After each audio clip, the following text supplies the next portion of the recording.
Hello there, General Kenobi. Welcome to It Starts With Star Wars. We are Joe, James, and John. We'll be talking all about Star Wars and other science fiction, and then we see where the Force takes us. We have an announcement. We have a new member. This is Comrad. We hijacked him from our Dead Sister podcast. Welcome, welcome. Hello. Hello, Comrade. Hello. There are a lot of positive things about the original stuff, but today we're going to focus on the bad things about them and what they did worse. Please follow the TikTok, Insta, Twitch, and YouTube. But first, before we get into that, we're gonna do a versus. Now, if you've been watching this for a while, which I doubt, but if you, why would you? But yeah, if you know, we always start off with the verses. Now, most of them we've done are like Ahsoka versus Starkiller, Darth Vader versus Thanos. So they've kind of been that kind of very powerful characters. But this time we've got this is Joe's doing. We've got Salacious Crumb and Babu Frik. Now, Joe, why did you want to put these two characters together? Yeah, so I don't know about you. I have pretty strong opinions about this. We talked about it very briefly, I think, last podcast. And I wanted to dedicate a whole segment to it. Because, yeah, like I said, I've got strong opinions. And I know you disagree with me. Don't know about James and Comrade. But I guess we'll find out. So, yeah, Salacious B. Crumb versus Babu Frik. Do we just want to check with the others? Do you guys know who we're talking about, James and Comrade? I googled them, yes. So Salacious Crumb, for those of you watching don't know, Salacious Crumb is in Return of the Jedi in Jabba's lap.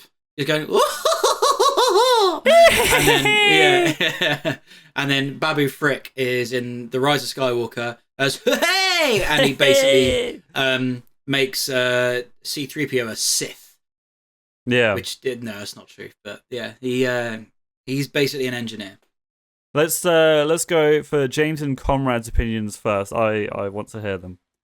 They are going to be the deal breakers, aren't they? If I'm going to be honest, Babu Frik, I said this before, he'll take it. Because first of all, two reasons. He is actually a sentient being, whereas Salacious is food for Jabba the Hutt, basically. I'm sorry to interrupt. I just want to butt in here. Is he food, though? Do we ever? Is there ever a comic or anything that shows Salacious Crumb species being eaten? There's tons. Even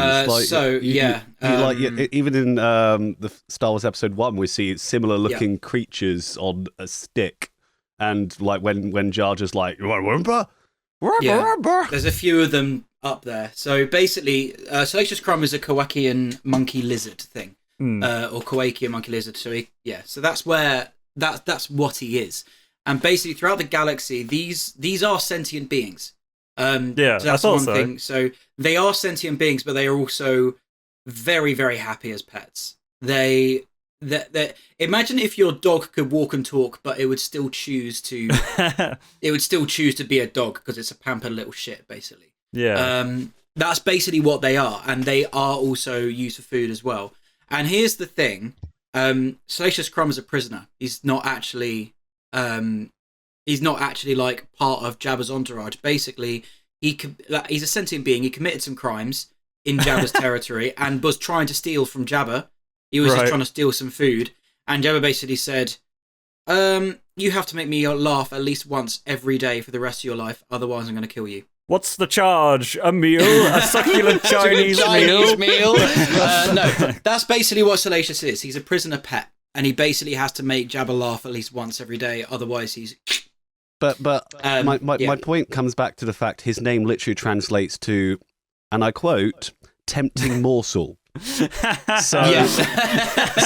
just pointing out that, yes, whereas good old Babu Frik is an engineer who could build a death machine... and just... I just want to set the scene. In my mind, I'm thinking like hand-to-hand combat in a room. Yes, Babu Frik, easily. What? Babu Frik easily takes this. This is outrage. This is not outrage. Absolutely not. See, do you remember this is where I draw the line. Salacious Crumb tried to take on R2 in the sail barge and was just instantly like, nah. I know R2 is pretty high bar, but like... Yeah. Yeah. No. Salacious Crumb is a tit. He's not gonna go against Babu Frik easily. I'm actually loving this. This is the first time me and James have gone against Joe. Yeah, actually it is, I think. Sorry, Comrade, go on. What were you going to say? That's where I sort of like put the line. Like, if Joe is going for like, if it's just two of them in a cage with nothing, Salacious B is 3 times his size. I'm assuming 3 times his weight. Like, you look at normal cage matches weight classes, Babu Frik's dying, essentially. Yeah. I feel like Babu Frik has seen more shit. If Babu Frik is allowed to build anything, have any weapons, then I'm probably going to go with Babu Frik. Yeah, if Babu Frik had time, then I think things would change. But we're talking about just like bumped into each other on the street and now it's on. But if they're bumping each other in the street, he might have a blowtorch. That's where exactly, I'm sort of blowtorch, zap. But if they're naked in a cage match, then I'm going with Salacious. That's where I draw the line. When we're talking about this, because previously, like for example, the Jango Fett versus Rex, it was like they are just bumping into each other, but they have all their equipment with them. They have what they usually have. If we're same with the others, like Thanos and Darth Vader. Yeah. If we're putting that into it, I'm sorry, Salacious Crumb is not. Okay. He's not winning that. Let's give him the torch. We'll give him the torch, and nothing will change. Because, like, okay, for instance, let's say instead of Salacious Crumb, instead of Babu Frik, we'll put me, and instead of Salacious Crumb, we'll put a chimpanzee. Give me a blowtorch. I'm still fucked. It doesn't matter if he's an animal. He will tear my genitals off and then rip my face off and then wear my face. I'm not going to lie, if you have a blowtorch, chimpanzees are smart enough to not go towards you. Like, they're going to aggressive. get angry. Okay, if we're talking about us versus a chimp, I don't think that's the same because Salacious Crumb. I think it is the same. Salacious Crumb has claws. In fact, if anything, I'd upgrade from a chimp, a fucking gorilla, like a gorilla with sharp claws. And you're arguing about him being food and stuff like that. We eat cows. Cows are the biggest killer of humans in the world. I'm just saying, if we go to the example of Harambe. If you allow the equipment, the person wins, right? We have a What if we gave that child a blowtorch? Would it be a different situation? Yeah. I mean, just to be fair, the whole situation is just stupid anyway. But you know, it is. But that's the fun of it. But I still say Babu Frik can just he's small enough that he's agile enough that he can get out of there. We've seen him climb. I don't know how old Babu Frik is, but I kind of imagine him as being kind of an old man. He looks a bit like wrinkled and shriveled up. He might just be a testicle monster. We don't know. He might just look like that. It's true. We don't know. He was born. Yeah, I'm sorry. Babu Frik takes this. Like, don't get me wrong. I will always choose the originals over the Rise of Skywalker and the sequels. But your hate clouds your judgment. This does come from like a deep hate from Salacious Crumb as well, but he's not got it. He's a pampered little shit. Well, pampered little prisoner. Yeah, it doesn't work. I don't think he's got this one. In the terms of brain versus brawn, that eternal conflict. Yeah, the person who got brain versus brawn captured as a jester compared to a person who's like a droid smith. If it was an IQ test, yeah, of course, Babu Frik's got it hands down, but it's not an IQ test. It's a battle of the brawn. It's battle of the again. fists. If you want to go cage match, nothing else allowed. I'm going Salacious. If any sort of weaponry or anything, Babu can use superior intellect to help him win. So you're kind of half and half. Well, it depends on the situation. We're grading all these verses by they bump into each other in the street, I'm probably going with Babu Frik. Let me pull out my notes if we've got any other bits. If it's a WWE or sort of like any sort of wrestling match, then maybe Salacious might have the upper hand. But I think Babu Frik can sort of outwit him. Well, to be honest, I can see how it would work. Like, like Salacious Crumb's like, and Babu Frik's like, blah, blah, blah, blah. Yeah. And he's like, and he chucks a stone. Salacious Crumb's like, oh, and then he's like charges at him, jumps on his back, and Salacious Crumb just like, I will say, so I granted, I think Babu Frik, because he's from, is it Canto Bight? Something like that, yeah. Right? I'm pretty sure it's the same planet. Maybe I'm Canto misremembering. Bight's isn't Canto Bight the gambling planet? No. Where is it? Where are they in Rise have a of look. Skywalker? Where is Babu Frik? He was the Spice Runners of Kejimi. Kajimi. Oh, okay. I don't know what the economic social status of Kajimi is. He's an Anzealand droid smith, apparently. Okay. But I assume it is maybe a little run down. But Salacious B. Crumb is from the ends. Salacious B. Crumb is literally, Obi-Wan describes Mos Eisley as the biggest wretched hive of scum and villainy. Yeah. Or the most wretched hive of scum and villainy. It's the same planet. But Salacious Crumb is hanging out with the same people. He might be a prisoner. He might not want to be there, but he's forced to roll with the big dogs. Because he can't go up against them. He's food. He's got no fighting skills whatsoever. He's literally a tasty morsel, Joe. Yes, exactly. But Joe, the only way you're winning like, is if the Hutts organise the fights. It gives you a rough skin. Hey, if I lived in fucking I don't know, Slough,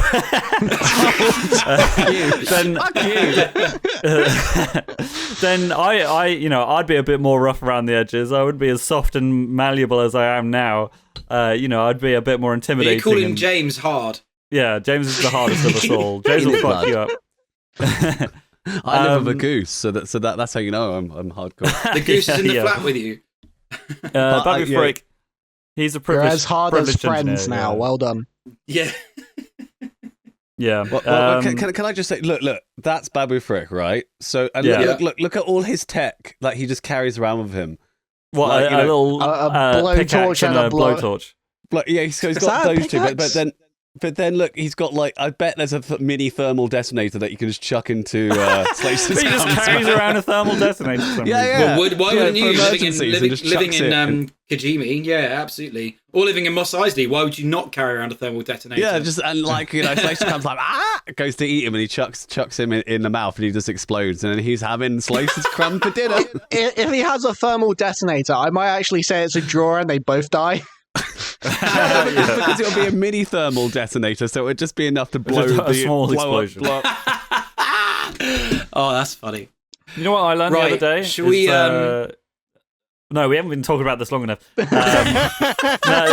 be fair, it's just kind of like a little thing I wanted to mention. Is I learned that thermal detonators are actually like they can scale to like nuclear bombs, like small nuclear bombs. Like it's not just a grenade; it is like. I'm taking you and the rest of this street out with me. It's not just this room. And it kind of cracks me up that in Battlefront, you just always got like a couple with you, and you're always just lobbing them like normal grenades. I'm just like, just crank it up a bit, make the explosion bigger. Do some war crimes. Come on. It's like for example, in the Naboo map on Star Wars Battlefront 2, the 2005 one. There's like, once you get into the plaza, the middle of the map, and there's like 3 tanks in there as well. That's when the CPUs are all just fucking lobbing these. Like 10 of them lobbing 2 grenades at a time, and it's chaos. Yeah, so it's up to Comrad. Comrad is kind of the decider here. So it's either a draw or Salacious Crumb is losing, which is complete injustice. That's not right. Well, unless the Hutts do like organize a fight between them, like say Babu Frik got into some trouble and they're now. So this is the plan. This is what we're gonna do, just simply because it's what we've done in previous ones. It could be they're in the middle of the desert. There's like there's nothing else there with them apart from the equipment that they are known to have. So, for example, Rex has his pistols with his armor. Jango Fett had his pistols and Mandalorian armor. Darth Vader is his lightsaber. Thanos is the Infinity Gauntlet or his big double-edged sword. Salacious Crumb has Salacious Crumb, and Babu Frik has what he would normally carry around with him. So, for example, like his equipment, we can decide what that is, but he's not going to be we'll carrying go off around that picture. nothing. I think it's maybe a pickaxe, like tiny little pickaxe thing, a welding tool. Yeah. Well, yeah, I thought that was it bit of metal that you use to weld stuff together, like that little dispensable A one. soldering iron. That's Because it's so the word, small, thank it's a you. soldering iron. Yeah, that's what I sort of seen that as. Well, I'm pretty Yeah. sure by the end of this fight, if they're meeting in the desert, we're going to have Babu Frik with a nice new mount of Salacious Crumb. He's riding Salacious Crumb off into No! the sunset. Absolutely not. Or enough food to last him 3 months. No, because look, he's got his scarf. He could easily turn his headscarf into a saddle and be like, hey! Yeah. Joe is fundamentally. I'm not happy disagreeing about with this. Like, you are Okay. fundamentally all wrong, apart from Comrade, depending on his answer. Your opinion is wrong.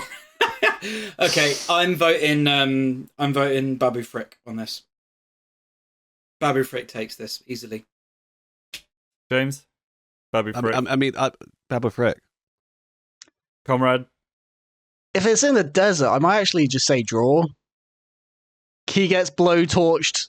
Salacious gets a claw. They're both dead, bleeding out in desert. In the middle of the desert. I'd also like to state one thing. Babu Frik has plot armor. Oh, shut the fuck up. No, he doesn't. How the fuck does Babu freaking plot armor? Freaking How? Salacious Crumb dies in a barge accident, over, that wasn't an accident. accident. Let's be honest, lads. That wasn't an accident. He explodes at the end. Like, I'm just saying, Babu We don't Frik know. is a character people care about. They could do Salacious B. Crumb's spin-off. Salacious Crumb's hand could punch out of the ground like Boba Fett's does. He could be fine. We don't know. He doesn't have plot that's the next armor terrible, until he gets that's a the next hand terrible chopped Disney off. show. It's fine. The next terrible Disney show, you go from the Acolyte to Salacious Crumb. No, I'd watch it. Disney for some reason is watching our I know you podcast and they're would. like Salacious Crumb versus Babu Frik. That's what people want. Yeah. Are you taking notes? Oh no! So Right. yeah, obviously I'm Salacious B. Crumb all the way. I mean, cool. Oh really? It honestly, it's kind of struck me that you guys have taken Babu Frik's side because, one, you hate. I mean, obviously it doesn't come into it, but you hate the sequels. At least Yep. Nick does anyway. So for Nick to choose a sequel character over an original trilogy character who is a fucking animal with claws and he's bigger. Logically, to me, that's crazy. Yeah, but you're crazy. I But disagree. there's Babu Frik in The Mandalorian, so Baby Yoda. To be fair, that's No, where sorry, I the thought back- them yeah, yeah, first. he's sorry. cuddling. Look who he's cuddling. Yeah, That's where Grogu I would have him. recognised them first. from the Grogu is bigger Mandalorian. than Babu Frik, for fuck's sake. Grogu is also a Force user, Joe. Shut up, you lose. Tell us in the comments whether I'm right, because I am. You're not. Who would No, win? not in this Wrong. situation, bro. No, this is an Except outrage, your and lot. the people in the comments are going to have my back. I'm sure of it. And the people in the comments are going to want Babu I do Frik for think dinner. it is closer than we think. Collectively here. I think it would be quite close, but I think Babu Frik would just outsmart him because Yeah, Salacious 'cause Crumb he's is smart. In a like, desert. That's where He's I'm. sent- That's yeah. where I'm like. I might actually lean towards Salacious B because Have you guys It's ever in a seen desert. Star Wars? Because it doesn't have to it's be a always desert. stupid. It's somewhere where It there's is- not a lot of resources, basically. Yeah, We could it's a say Hoth, even for example. playing field. We Yeah. could say Coruscant in the middle of one of the squares. It's somewhere where there's not really anything they We can could pick say up. Mustafar. We could replace Obi-Wan and Anakin on Mustafar with Salacious Crumb and Babu Frik. The exact layout where the fight happens. Yeah. And Salacious Crumb is Anakin. Jumps at Babu Frik. Babu Frik just pulls out. He's got a little. He's got his blowtorch and gets the Salacious Crumb in the eye, and they're like, I don't think And he Salacious launches lava and B starts even makes burning. it to him. I think he just falls off into the lava and then Babu Frik walks away. That's about it. Cool. So, Joe, you're wrong, buddy. I'm sorry, but you're wrong. I think it's at least because James is still Comrade is still half and half. Me and James are going with Babu. It's like 1.5 versus 2.5. So, I mean, I'm happy to take the L in this vote, but I feel like the comments, like I said, will be with me. Well, we'll find out. So yeah, let us know in the comments. Just Joe just has absolute loss. Like everyone. This is a very rare event, like you were saying. You two. If it's a popularity kind of going contest, I think Babu Frisk does win. Yeah, that's Yeah. But it's a popularity contest. It's not a fight. We win. Way! I don't think that's even true in a popularity contest. I feel like Salacious Crumb is the OG. Oh no, he's notoriously hated. He's a terrible fucking character. Yeah. No, I don't believe you. Guys, guess what time it is? It's main event time! Are you trying to make me feel awkward? Okay. Go on, Joe. Oh, it's me, isn't it? Yeah, so basically what we are doing is we're going to do the inverse of our last podcast, last time we said all the good things about the sequels, and now we're committing sacrilege. We're going to get a lot of hate for this. So much hate. We're going to say the bad things, the negatives about the original trilogy. So, I mean, this is going to be a tough one, and it is, like I said, going to be the inverse of the last podcast, where even though we were supposed to be praising the sequels, we did spend a lot of time just shitting on them. I'm sure it's going to be the other way around, where we're meant to be shitting on them. We're probably going to be just sucking them off. Yeah, I mean, to be fair, I actually looked through this a few days ago when you first put it up, and I was like, I actually disagree with some of these things you've put, which is going to be for interesting conversation. Yeah, fair enough. No, that'll be interesting. Yeah. Do you want to kick us off then with this first point? I will say this is mostly on us. This is not the film's problem or fault. This is our modern ADHD brains, because everything's it's a different time, literally, and also, but okay, basically, everything is filmed so flat. There's really not much camera movement, and I get that because obviously the camera would be big, because in this 70s the cameras weren't just this. They were flipping massive tank, which you had to roll film. I know it's automatic, you don't actually can crank it, so you had limited options there. But things nowadays are have you ever seen the film Taken? Liam Neeson's got a certain set of special skills. What number are we on now? What's that? The Taken. Fourth Taken, I think they're doing. Oh, yeah, I think fourth or fifth, yeah. They just keep coming out. Liam Neeson must be getting on at this point. But there's that famous shot where Liam Neeson jumps a fence, and it cuts 16 different times over 3 seconds. So it's just as he goes over this fence. And obviously, we've been kind of accustomed to that. That's a specifically egregious moment. That's outrageous amount of cutting in such a short amount of time. But shorts what we make, what you're probably watching a short right now. You're watching me say this. It's in the name. It's short. It's attention grabbing. It keeps cutting. It keeps changing. It grabs your attention. The original trilogy is so it's just so flat, and it puts you in a place, and then you watch the scene happening out in front of you, if that makes sense. I know that's how movies are made, and that's what movies are, but it doesn't cut when it doesn't need to, because they couldn't. Yeah, I mean, I see your point after you've explained it a bit more, but I actually think, compared to a lot of other stuff that was coming out at the time, I think it's actually filmed very nicely. I think it kind of holds up, especially because it uses basically all practical effects apart from the lightsabers, which is just basically adding a little bit of extra light around what was already there. And obviously the space battles. But I think it does hold up really, really nicely. That's not what I'm saying necessarily. I'm just saying that it's just slow. That basically what I'm trying to say is it's slow. I felt that more with the fifth movie or the second one, depending on how you categorize it. I mean, I think they're all pretty slow in comparison to modern films. I think, interestingly, Nick, you're saying how it holds up now. They do still hold up. There's, you know, Absolutely. I mean, I find it hard to watch some of them sometimes because I'd have to be in the mood for them.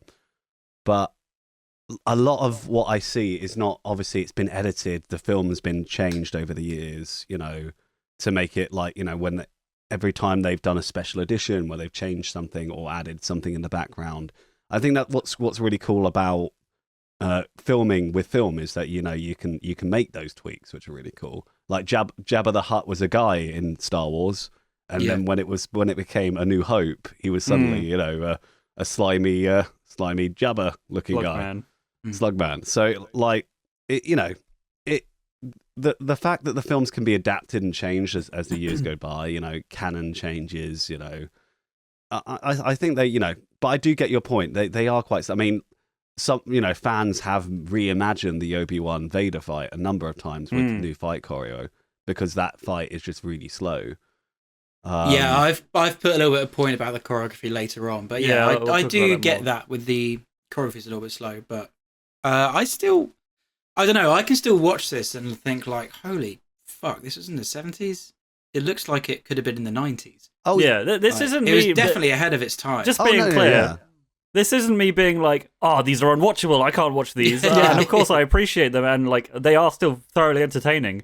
I'm just making the observation that they are a lot slower than modern Star Wars films. If someone put a gun to your head and say, how can you improve this? You're like, speed it up a bit? I don't know. Yeah. Instead of having one long conversation between Obi-Wan and Luke, you know, give me some like close-ups and some zooms, and then... No, don't do that. I'm only joking. But I've got a better one. Add some beer spontaneously at different... Yes, Cerveza Crystal. I rewatched the films just to, you know, again, familiarize myself and write some critiques. And it hit that scene, and that was just blaring in my head as soon as he walks over to get the lightsaber. Wait, what's this? Wait, don't you remember? We talked about this. We talked about this. No, he does know about this. We've talked about this. You're both talking at the same time. Did you remind me? Did you explain to me again? Okay, so in I can't remember what country it was. Chile, I think it was. Yeah, in Chile, they couldn't interrupt the film for adverts and stuff when it was on TV. So Cerveza de Crystal, this beer company, at random points of the film, just had the beer pop up in like places throughout the film. So like Obi-Wan, A New Hope. So Obi-Wan's going to. Yeah. So Obi-Wan's going to get the lightsaber out for Luke, and he opens the box, and inside is ice and the beer, and it's going, Cerveza Crystal. Oh yeah. And then there's another one is when he's on the Death Star and he goes to lower the power, except instead of lowering the shield power, he just like puts his hand into this like cooler and grabs like ice cold Cerveza Crystal. Cerveza Crystal. Yeah. Yeah, that's fair. I'd forgotten about that actually. I suppose. Yeah, we'll move on to the next point, because you were kind of just talking about that, about how obviously they changed the originals with the what do you call it, remasters, special editions. Yeah. Special editions. When you say the Emperor makeup, are you talking about Return of the Jedi or Empire Strikes Back on the hologram? The hologram, specifically the hologram. That did look shit. I'm glad they changed that. I don't know what happened there, because like obviously, you know, we see aliens throughout the whole series and they look fucking immaculate. They look perfect. But the Emperor, they were just like, yeah, just fucking slap some clay on his face. Like, I don't know, like make him look like he's been stung by 1,000 bees. That's one reaction. I don't know what happened there, but he objectively looks bad in that scene. Yeah, but his face was zapped by his own lightning, so of course that's why he looks like he's had an allergic reaction to it. Gosh, Joe. Yeah, what did that scene from Revenge of the Sith happen like 2 seconds ago before he did that message? Yeah, I'll concede that the Emperor makeup was pretty shit on the hologram, but again they changed it, and when they remastered it. I mean, obviously he did have makeup on and like prosthetics, but like they must have like they had to have dialed it back or something, because he looks swollen in Return of the Jedi. You know, he looks normal. He looks like he's got a normal face and he can emote, and you know, you see his emotions. Whoever did that original job, I assume maybe can we just quickly mention how fucking perfect the Emperor's design was in Return of the Jedi. Like, I mean, it's very simple. What, It's literally apart it from the is simple, slippers but that like he would that's wear. like because the thing is, Darth Vader's was very, very complicated, but it works so well. The Emperor's is so fucking simple. It's literally old man who's been burnt to a crisp in a robe, and for some reason is made such an iconic mega supervillain. The evil white man, yes. classic. Can never go Yeah. wrong. No, but it's just And the way they've English, done it. English evil white man. I do think in the sequels, they were like, we've stereotyped the British as being the villains for too long, and we need to make the main characters and a lot of the main cast British. Because We should make them Russian. that's controversial. That's very controversial. Comrad.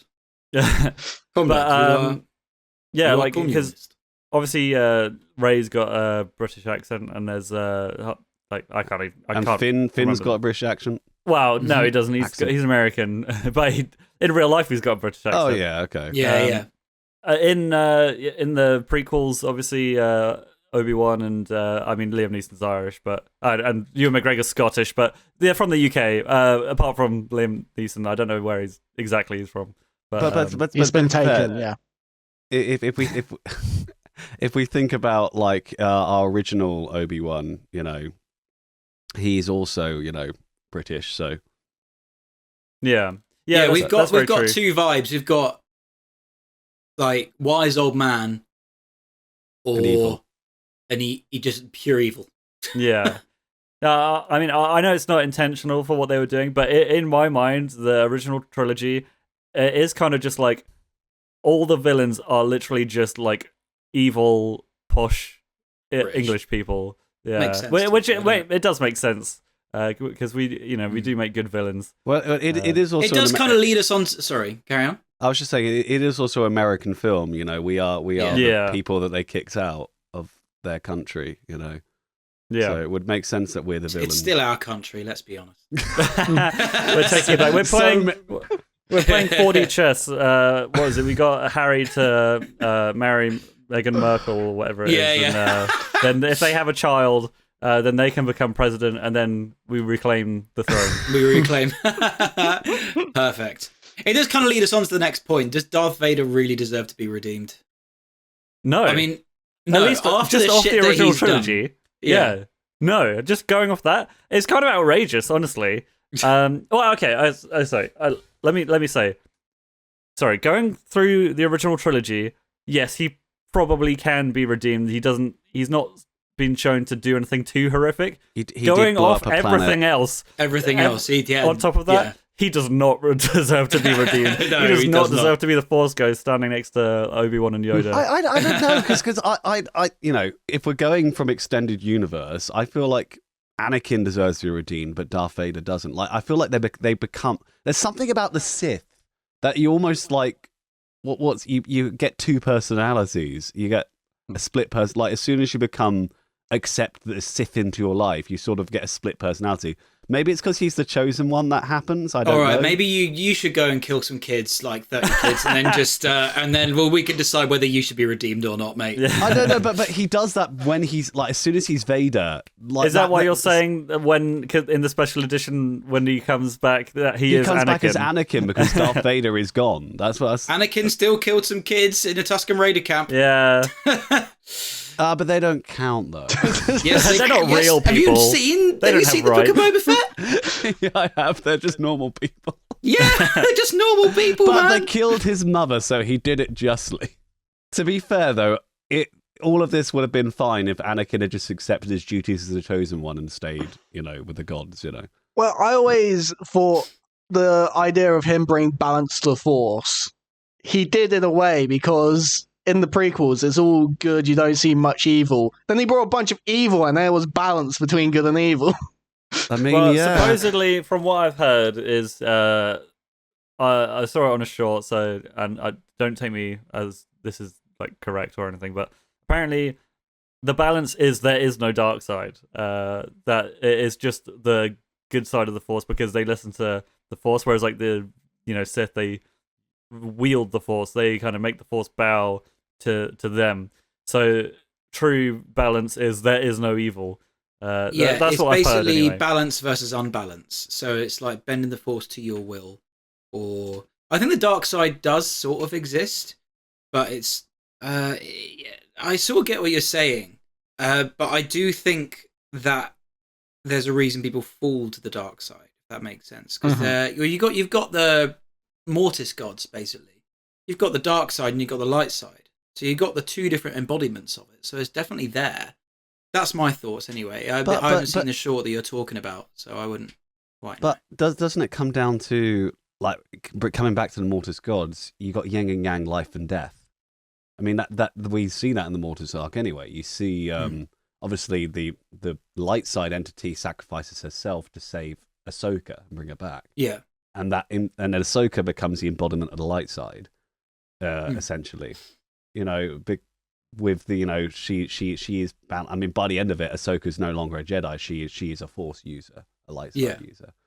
But we like, for example, when we're playing SWTOR, Comrade, we can choose to be. You can be a dark side user, but choose the light, and be a light side user and choose the dark. You know, it's basically. The Force is just an entity. It's everything. It's all around you. It's how you choose to use it. That is around us. Yeah, exactly. Look towards the light, John. Look towards the light. Look towards the light.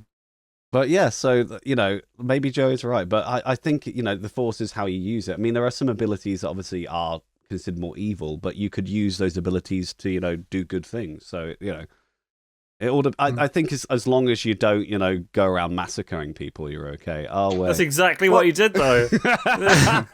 I like he did a bit of massacring, and then he threw the leader who told him to do the massacring off into a ventilation shaft or something like that. The giant space pit. It's like Hitler killing Super Hitler, and then because he killed Super Hitler, it redeems him for all the Hitlering he's done. Yeah, no, that's a really good way it doesn't make any sense. To be fair, I would love to see more white. Have you guys seen the What If White Vader comics at all? I've been reading those recently. I think so. What is I know White Vader? Of them. I haven't read them, white? I don't think. So White. There's two versions of White Vader. One White Vader is he survives at the end of Return of the Jedi, and then he gets after to recover his injuries, they change his suit and he gets a white suit, which you see in Rebuild the Galaxy. You see White Vader in Rebuild the Galaxy. Another version of White Vader is he turns back to the light just after his fight with Obi-Wan in the Obi-Wan series. So he actually the high ground worked. Yeah, no, not the second time in the Obi-Wan series. So he turns back to light then, and then there's a you should read it, Nick. It's really cool. Basically, Vader finds the 501st that are at his castle, and he gets all the 501st soldiers to join him. So it's White Vader in a white suit with a blue, and he changes crystal back to blue, and he's marching on his own castle to destroy it, and then he goes down into the depths and he has to fight evil versions. So you got Darth Vader with the classic black versus White Vader, and you got the two. It's so cool. I really recommend reading it. It's good. Yeah, I might have a look into that. I thought you were going to say White Vader is it's Darth Vader, except they kept the original voice and it's not James Earl Jones. Oh no. Speaking of, like, that imagine going, you tell your friends, I'm in this film, it's really good, you're going to really like it. And then you watch the film and all your friends are like, that's not you. It's like, but it is me. I swear. I filmed it. What did Vader get credited as in those credits? Like, he was just the body is double. It two separate things? Does it say voice and like actor, or does it literally just say James Earl Jones and he got literally erased? I have to check the credits out again. Was David Prowse who's the body of him, isn't it? I believe so. Yeah. Yeah. Also the remakes, they changed the voice of Boba Fett as well. That's not one of the special. They did. Yeah. That was a good plan, I think. I do think there are some remastering scenes that actually do good. Like, I think most of them do good. I think the majority of them are really, really good. I think that's a very controversial statement. I don't particularly mind, but obviously a lot of Star Wars fanatics hate the specials. The purists. As in, what you mean? Like the added bits are in 2004 to the original trilogy. Yeah, yeah. Most of them are great. Like I think adding Boba Fett to that. I think changing the Emperor in the hologram to how he looks in Episode 3 is. No, I would agree. I think that a lot of what was added in the special editions did actually work in the film's favor. But I think we are in the minority of that potentially. I feel like a lot of people are like loyalists. I disagree. I think only the people who grew up with the films are annoyed that they're changed. I think that's literally it. And what are they, like 70 now? Whoa. Yeah. Maybe I've misheard. I feel like the special editions are like notoriously despised. They're only by the people who hated the prequels in the 2000s. Only by that lot. Right. And so those our parents' generation, basically. Yeah. I am genuinely curious. That is something to call up for. Is like, let us know in the comments. Like, how do you feel about the special editions? Like, does it bother you that they change stuff? Do you think it adds to the lore, and it kind of helps the cohesion of the trilogies? I know for a fact that our parents' generation had problems with it because, like, I've spoken multiple times about my mother and her obsession with Lord of the Rings and how they cut half the story at the end. Where's Tom Bombadil? Or where's Tom Bombadil? Or go God, why is that happening? You're like, I remember one of my mum's close friends, Yvonne. She would like tear into the films like that. They're terrible, absolutely terrible. Yeah. And I was just like, oh, okay, cool, good to know. And you just can't enjoy the film. Like you can't enjoy it when you have your mum in backseat driving, basically. Backseat watching. So for ages, I didn't watch the films. It wasn't until I went to university and sort of met Sarah that I actually rewatched them because it was just like when you're constantly being told they're bad. To be fair, I got into Lord of the Rings quite late as well. I was 16 or 17 when I first watched them. So, yeah. When you say got into Lord of the Rings, like, are we just saying watch the films or reading the books as well? Okay, watching the films. I'm reading the books for the first time at the moment. So, But how long have you been reading that book for now? Yeah, I know, man. I don't read that much. When I go to bed, I'm sleepy. When you're reading the Silmarillion, Nick. I will at some point. I've been reading Dune for the past 7 months. Yeah, fair play. Should we go on to the next point? So Luke kind of just becomes a beast despite going against Yoda and Obi-Wan's warnings multiple times. Yeah, but I feel like this is a bit of a trend for the Star Wars lead. If that makes sense. Yeah, I guess so. But sorry, James, you go. No, I was just going on like.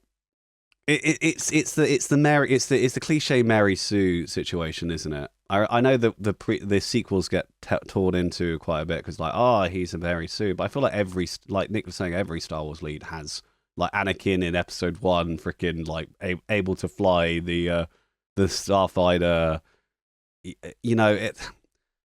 But it is a bit confusing. Like it's like don't go fight Vader, you'll lose. And to be fair, he does lose. He doesn't beat Vader. I mean, he only really beats Vader by saying, "Okay, Dad, just kill me." And then Vader's like, "Oh shit, he's actually my son, and he wants me to kill him." Oh, you know what? I'm not going to do that. I feel like Luke did beat Vader in Return of the Jedi. He did beat Vader. In return, but in Empire Strikes Back, he loses his hand and he loses in Empire. Yeah. No, but what I'm saying is he goes to fight Vader after Yoda tells him not to. Yeah. And he does, and he at least something does happen, so he does have a consequence there. Yeah, there's progression in his character. But I mean, he only really wins against the Emperor by convincing Vader to betray him and basically like, please help me, Father. Sorry, how does it go? I'm not doing it again. One more time, please.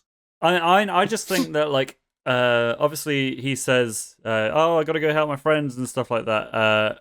The warning from Yoda and Obi-Wan and Ghost Obi-Wan seems to be pretty stern, where they are just like, look, if you leave now, you are fucked. Like they don't obviously say it like that, but that's kind of the message they're trying to get across. And Luke's just like, nah, see ya, I gotta go help my friends. Yeah. And although he, inevitably he is still on the light side, he turns into one of the most powerful Jedi of all time. At least according to legends. Not canon. No. But we literally said on Monday that we'd be able to beat him up. So we did say that. Yeah, old man Luke, not peak Luke. We put in he would absolutely destroy us. They wouldn't find our body. No. But especially for someone with so little training, for him to just be like, oh no, screw the rest of the training, I'm gonna go help my friends. Like, I mean, again, I get why you do that, but at the same time, it's just like, dude, these like the last few Jedi Masters that are remaining that we know of are telling you, if you leave not go now, up against this guy. Yeah, exactly. And for him to be so nonchalant and disregard these warnings, he should bless his. He should be count dead. his fucking. Yeah, he should be dead. Really, he just got so fucking lucky that he survived and then came back to actually finish his training. And that he didn't turn to the dark side. I do sort of agree with that. Sort of it almost seems that whole climax of the second one, it's kind of forced in my eyes in that sort of sense. It's sort of he has to go try and save his. He has to try and save his friends. Lando captures them and then uncaptures his friends. It's all to try and push along the story rather than stuff in universe happening, No, I'd also like to state, it comes back to my point of Vader lets him live. I mean, obviously, we know that it's the Skywalker saga. It's basically about Anakin. And maybe there's an internal struggle of, Anakin fighting against Vader at those points, and that's why he lets him live. Because Vader actually good at killing people. Because so far, from what I understand and remember, he's thrown two people down somewhere, and they've both lived. Kinda. I mean, what is his body count in those films? Because he snaps someone's neck. He chokes a few people. He chokes a few people. Slashes a few rebels, I imagine. I don't think he does. He breaks that guy's neck in Tantive. I remember that, and then he snaps someone's neck on a Star Destroyer. I think he does the "Don't choke on your aspirations." I think he says that famous line. But he doesn't kill that guy. My main point was it Luke and Palpatine? They both fell down, quote unquote, space hole, and ended up coming back later. To be fair, Palpatine came back because of cloning, not because of failing to fall down a hole. Project Necromancer. True, but I'm still questioning why he's back in the first place. Yeah, I'm counting it just out of spite. Sorry, Comrade. You do find that out in the Bad Batch, the series of Bad Batch. So it kind of delves into that a little bit. And there's to be fair, he comes back in Legends as well. Yeah, he does. Yeah. So it's not. He needs to stomp people into the ground. That's my point. The problem is they didn't build. I think that huge problem with that film is it's just right at the beginning. Somehow Palpatine returned instead of shit. It's by the end of the film, it's revealed. If we didn't know, it was just a shadowy figure all the way through the film, and at the end of the film, it's finally revealed that I brought myself back. I always had a plan for bringing myself back. If it was something more like that, then it was huge reveal plot twist. It is him. At the end, that would have been different, but instead it was at the beginning. I sort of agree with you. Would have only worked. If it's done well, The way you've put that, I think the only thing that it could have worked would be if there were hints throughout the film of someone bringing themselves back, and then we realise at the end, rather than just I had a plan all the time. And it was to me, that sounds like a 70s shitty film villain when he just explains. When he's at his Nick, when was Star Wars made? 70s, but I know. But even at that, that's why I said shitty film.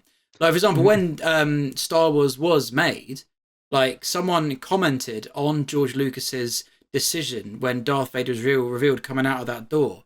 They're like, "I am Darth Vader." Shouldn't he say that? And it's no, they'll get it.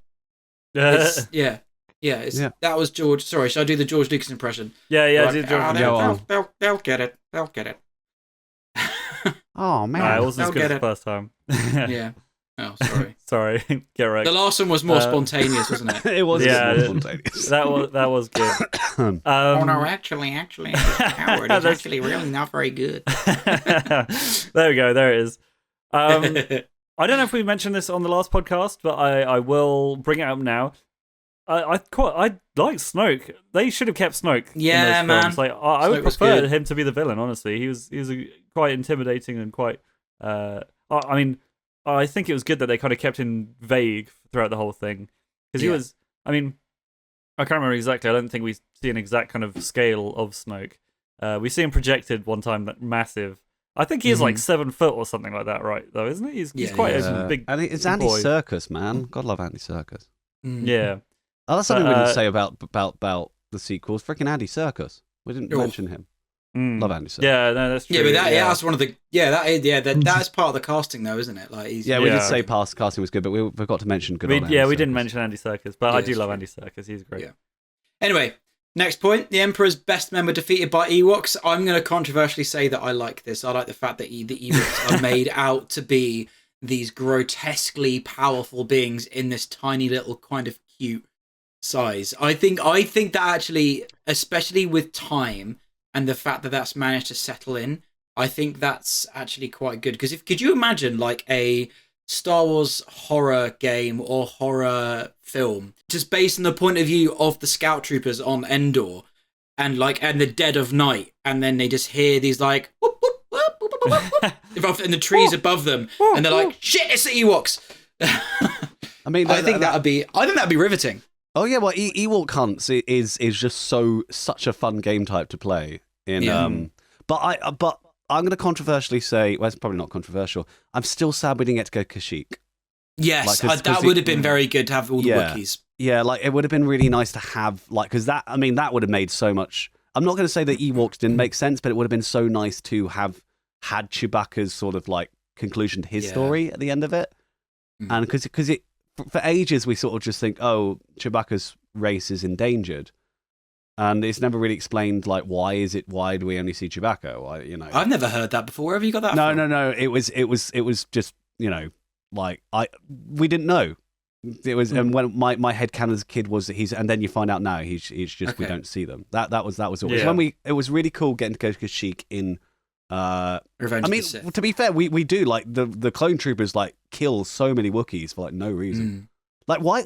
And the rest of them are just enslaved. Yeah, and enslaved, and Well, I think Wookiee pelts. They go for Wookiee pelts and things, and and the Empire just sort of enslaves them for no real reason, apart from like, oh, we can get them to work the spice mines and shit. And it's just like at the beginning, why does Palpatine need to do? I don't know. It just. I'm just like, I would have loved for us to just have the Chewbacca's race, the Wookiees instead of the Ewoks. Yeah. But Sarah loves the Ewoks, so I'm gonna say the Ewoks are fine. Otherwise, I will die. Happy wife, happy life. Exactly. I think you're right that like if you rephrase the Ewoks into like a realistic context, they are kind of a bit horrific and scary. But like, obviously in the film they're portrayed as like cute little teddy bears. So if they are how they are depicted, which I have to take them at face value, I assume this is how they present themselves. I feel like this is how they actually are. They are just like little cuddly bears. And all they have, I mean, don't get me wrong, the logs and everything that they use against the, is it the AT-STs? Or AT-ATs? Which one is it? AT-ST because they're smaller. AT-ATs, the four-legged one. Big ones, yeah. I can see that being very effective, especially because of the size of those trees. But like the arrows and stones and stuff like that against armor, I know that's not what the armor's there for. It's there for like light laser weapon, survivability and defense. They're even useless against that, to be fair. yeah, literally. We see a lot of this in Rebels. Sorry, carry on. No, I was just going to say, I don't believe it. Like Ewoks are fake. They're not real. Yeah, yeah, exactly. It's a conspiracy. It makes me.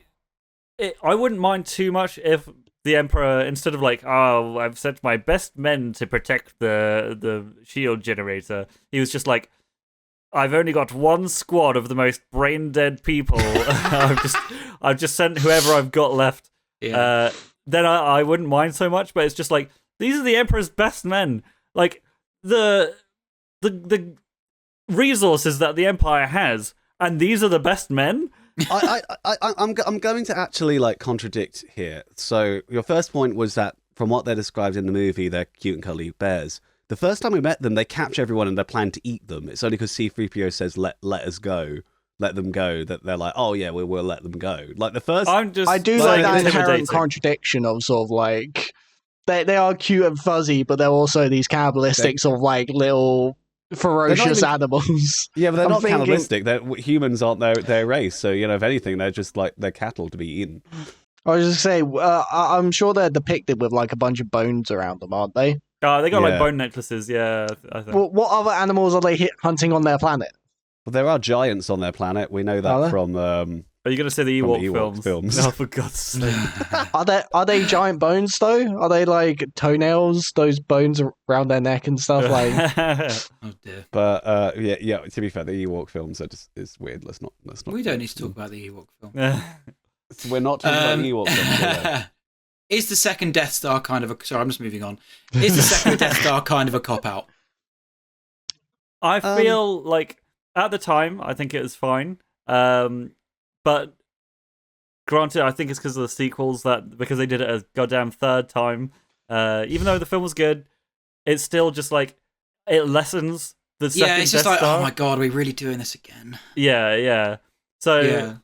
I think it makes it worse, the sequels existing, because it did it for the third time. Yeah. Whereas like the second time it is fine, but like it's just like, really, is that what we're doing? Like the first Death Star worked out so well that you're going to build the same thing but 3 times as big.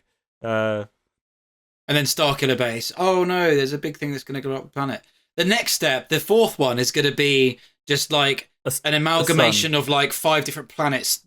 Doing like different plots around it, and there's a big one over there. Exactly, yeah. Well, that would just be a Dyson. That would just be a Dyson sphere at that point. Yeah, and then it's a galaxy killer. It just like fires and destroys galaxies. Yeah, the Yuxin Vong. That's how they come into it. We've got a bigger Death Star. But yeah, even at the time, do you not? Okay, I don't know what the response was, but do you guys not think that it would be kind of played out a bit at all to be like? Again, we're just doing the same thing again? Yeah, I think the second one was kind of dumb again. I kind of like the third one, I'm not going to lie. Just keep on the trend. Just keep on making it bigger and bigger and dumber and dumber. Stuff does actually happen in the third one. I do agree with what you said earlier as well, that like nothing, there's lots of character development, but nothing really does happen in the second one. I think that was the case. I know the live reactions from, like, you watch interviews of people like have gone to see Empire, and they come out like, what? Did the film actually end? Like that's the reactions of people. And the third one was just like the story is concluded. It's I think the middle film is always going to have that. It needs to, the third film has to finish the story. And until that trilogy is complete, the second film stands its own. Empire, now you can watch it, you know what happens afterwards. So that's why it's considered such a good it's such a good sequel. But if Return wasn't good, it would have fallen flat, if I'm going to be completely honest. But yeah, no, I don't think that the second Death Star is necessarily a cop out. I mean, if we're coming back to if we look at actual history, World War II V1 bomber, Germany builds the V1. World War II, Germany builds the V2 bomber. It happens in real life. It happens in real life, but the V1 bomb was incredibly successful. The Death Star didn't... I mean, it fired a few times, but like most of them were tests, and one time it was an active firing. It got one shot off, and then it blew up. It's like poetry. I will say that like was kind of dumb. The first Death Star having this one fatal tiny flaw, just put a bomb in there or something, and everything explodes. The fact it no had to have fail safes or anything like that is like... Huh? It had to have like 3 other films and games to explain the reason why the rebels knew about the fatal flaw in the design. Like, Rogue One just going on like, I put a fatal flaw in the design, and surely someone else would have noticed it. Nah, it's fine. Rebels going, oh, there's people in the factories deliberately sabotaging all the stuff. And then the game's like, the fact you have to spend so much time explaining it, but at least the second one, you don't need explanation. There's just a huge freaking hole in the side of the thing that's not done yet. The only thing I will accept, which I believe is the case, is the fact that they would have started work on the second one before the first one blew up. Yeah, no, I agree with that. I think like they were already planned to build a second one. It's like, well, we've already started now. Yeah. Why I not mean, finish there's it? 2.5 years difference between the New Hope and it takes Return a of the long Jedi, time to build so- the first one, so maybe they'll Yeah, just they start the construction of that in the Clone Wars. I don't know if you knew that. Yeah, you see it in the Geonosian. Yeah, they have the design. Yeah, they have the design, but they actually start constructing it during the Clone Wars as like a facade for something else in like a distant part of the galaxy. That's cool. Yeah, Is that in one of the that's comics? why it's or is gotten that legend? quite far in the. No, that's canon. So that's why they've gotten quite far when you see it in Revenge of the Sith. Right. You see the actual design of it, the spherical shape of it. I was just thinking it'd be funny that they don't actually change any of the plans or anything. They literally just press the scale slider up. So everyone's walking around in massive corridors, but they're all still the same size. So yeah, the second Death Star, yes, it's kind of a cop-out, but I don't know if they could have done anything more dramatic with what they had at the time. Yeah, I mean, I guess that it would be more work to do like a big space battle. I mean, we got that space battle, but as in like just a pure space battle. So they Kind probably of like Rogue One in a way. Yeah. But I Or feel the Revenge of the Sith opening. Oh, that like is a siege of a perfect. planet. I feel like that would have been more, I don't know, impactful because it's a different setting from the Death Star, and it's like this is because obviously the Death Star can move. Like if it's a planet or something, it's a bit more like this is where the Empire makes their final stand because this is their homeworld. Like I forgot what it's not Exegol because that's the sequels. What's it called? The Sith planet. The Sith planet. Korriban, yeah. So if they made it like a Siege of Korriban, I feel like that would be kind of pretty sick, maybe. Yeah. I kind of agree with you there. I feel like instead of trying to do the old thing but bigger and better, try and change the narrative and sort of like... Yeah. I don't know, have some super secret experiment on their planet that needs to be stopped, otherwise the Force will be fucked forever, or... Yeah. Something like that. I mean, we can always think, but at the end of the day, it was just we're thinking overcomplicated. But people at the time, I'm not going to lie, we're not reading that much material. Like it was, I just want a film that I can shut off to. I don't think. Yeah. I think we're thinking on too much of a scale of I need something complex and overdramatic. But if you're going to the cinema, Marvel series back in the 70s. I want my 70s Marvel! Seriously, it was made for and Sarah's point, it's made for kids. Like, George Lucas always said it was for kids. It's for 12-year-olds, and that's why you don't like the films anymore because you're an adult, and I made them for 12-year-olds. Like, well, I come back to the point of I kind of fell asleep during the second one, so. As a kid, I think more on that sort of like, but now that I'm older, I'm probably going to be able to appreciate the trilogy a little bit more. But when I was a kid, it was a bit drawn out. My attention span was smaller. But if you're going to the cinema as a small child, and I'm 12-year-old, so you're not too young that you're going to fall asleep in it, and you're not too old that you're going to be like, oh, this is boring. This is it was in that perfect slot, but it was good enough that adults could enjoy it too, like Doctor Who and of Star Trek and Battlestar, like having Shrek. something that can be and Shrek. There's an Shrek did it differently. Shrek, they managed to get like the name of a villain in Shrek for Lord Fuckwad. Yeah. So they're geniuses, man. It's genius. Right, let's be honest.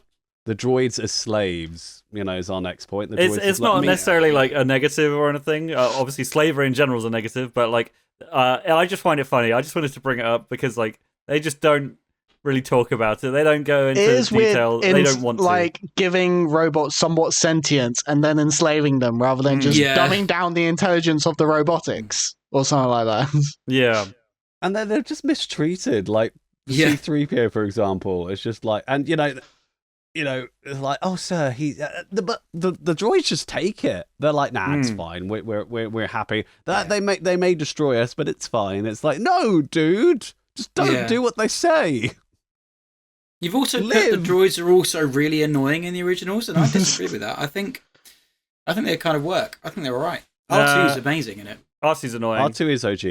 You think R2's annoying? Yeah. I like R2. R2, again, well, I said this before, I think in a previous podcast, is like just an agent of chaos.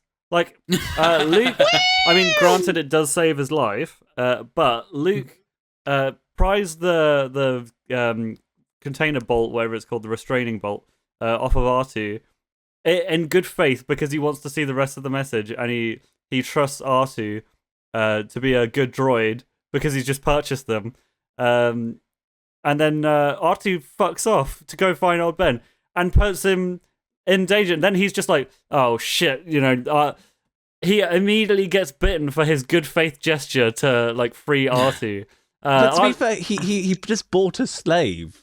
He just And freed him, and then the slave left. Him, and that the is slave quite left. Logical, you know? Like So R2 was on a mission that C-3PO didn't know about. Yeah. C-3PO didn't know. But actually, that's a good point. C-3PO. That's something I always have.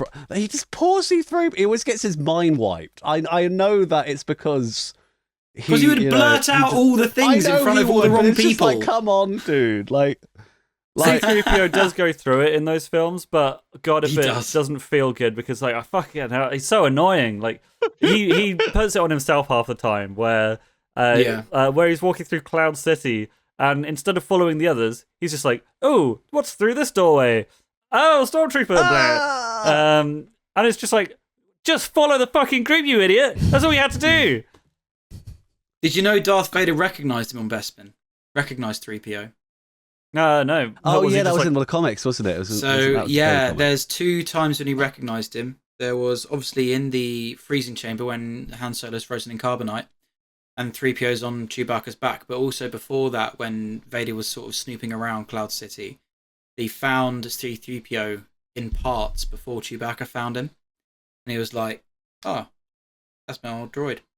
I seem to recall in that comic, isn't he the one that takes him out of the? That's why he's in a box rather than on the conveyor belt into the melting chamber. It's actually him that does it, isn't it? I may be wrong. It's been a while since I've read no, because Chewbacca finds him on the conveyor belt. Oh yeah. I can't. Yeah, it's been a while since I've read those. And then the Ugnaughts are playing catch with C-3PO's head, which again kind of illustrates the point of this: no one cares about the droids. Yeah. It's just. Yeah, let's move on from the droid slavery and to the Empire. The Emperor just kind of accepts death. He's just like, no. Yeah, that's true. After seeing what he's capable of in Episode 3, and well, I guess fuck the sequels. In Episode 3, when we see him, he's we can see him doing quite a lot. Although I do think he does get afraid. He tries to run from Yoda before they fight in Episode 3. So. He does know fear. I kind of feel like he's just bored though. Like he wants to get into that backup clone, done you now. know? Yeah, I'm done. just like, you know what? It's just like, it's a fair cop, you know. Because obviously in Battlefront 2's campaign, we know that he's immediately, like, as soon as he dies and it blows up, you know, you've got his elite squad on orders to, you know, immediately go and do shit in the event of his death. Part of me just thinks that it's like, nah, I'm old and frail, my body is going to die. I need my new body sooner rather than later. So he's like, fuck it, let myself die, and then the other me will do the shit. I don't know if we spoke about this before. Like, I feel like someone has, but when they cloned Palpatine, why did he come back he got cloned as an old man?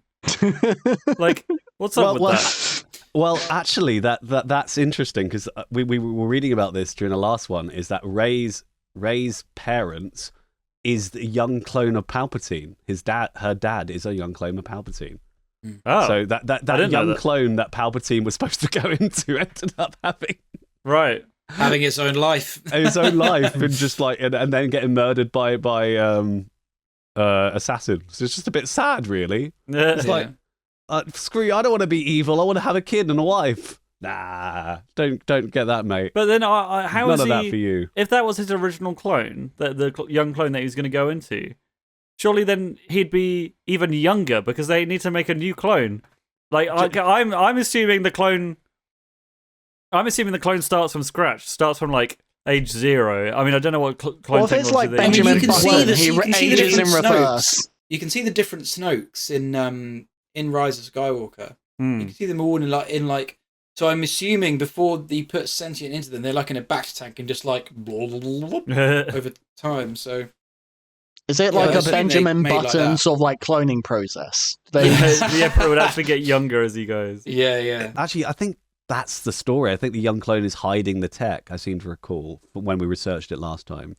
Like he destroys all the things and Palps has to start again. And maybe they go back to old Camino files and they only have the speedy clones where they age really quickly. I don't know. Yeah. Actually, that's my one problem with Rebels, and like why the hell is Rex still alive? Like, you know, He's old.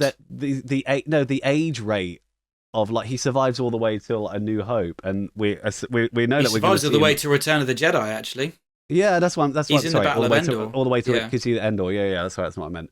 But we know we're going to see him at some point, hopefully in Ahsoka, and I'm sort of thinking to myself like, how are you still alive? You should be like 90. I don't- Like what's? Yeah. I mean, he is an old man. How Are old we is gonna see- Ahsoka's basically in her late 30s, early 40s in Ahsoka. Maybe I think in Rebels she's in her mid 30s. I think she's like 32, 33, 34. So she's probably in her 40s in Ahsoka, which means Rex is younger, but they advance at double the rate. Yeah, but Because that's what I'm... Rex is 5 years old or something like that. 5, maybe By the time of 6, the 7 Clone years Wars, right? old in by the time of the Clone Wars, Yeah. right? So Ahsoka's 14 at the beginning of the Clone Wars, so 7 years younger. So let's just say Rex is in his mid to late 30s, which puts him at about 70 kind of mark for his actual age. So he's still alive. He's old, but he's still there.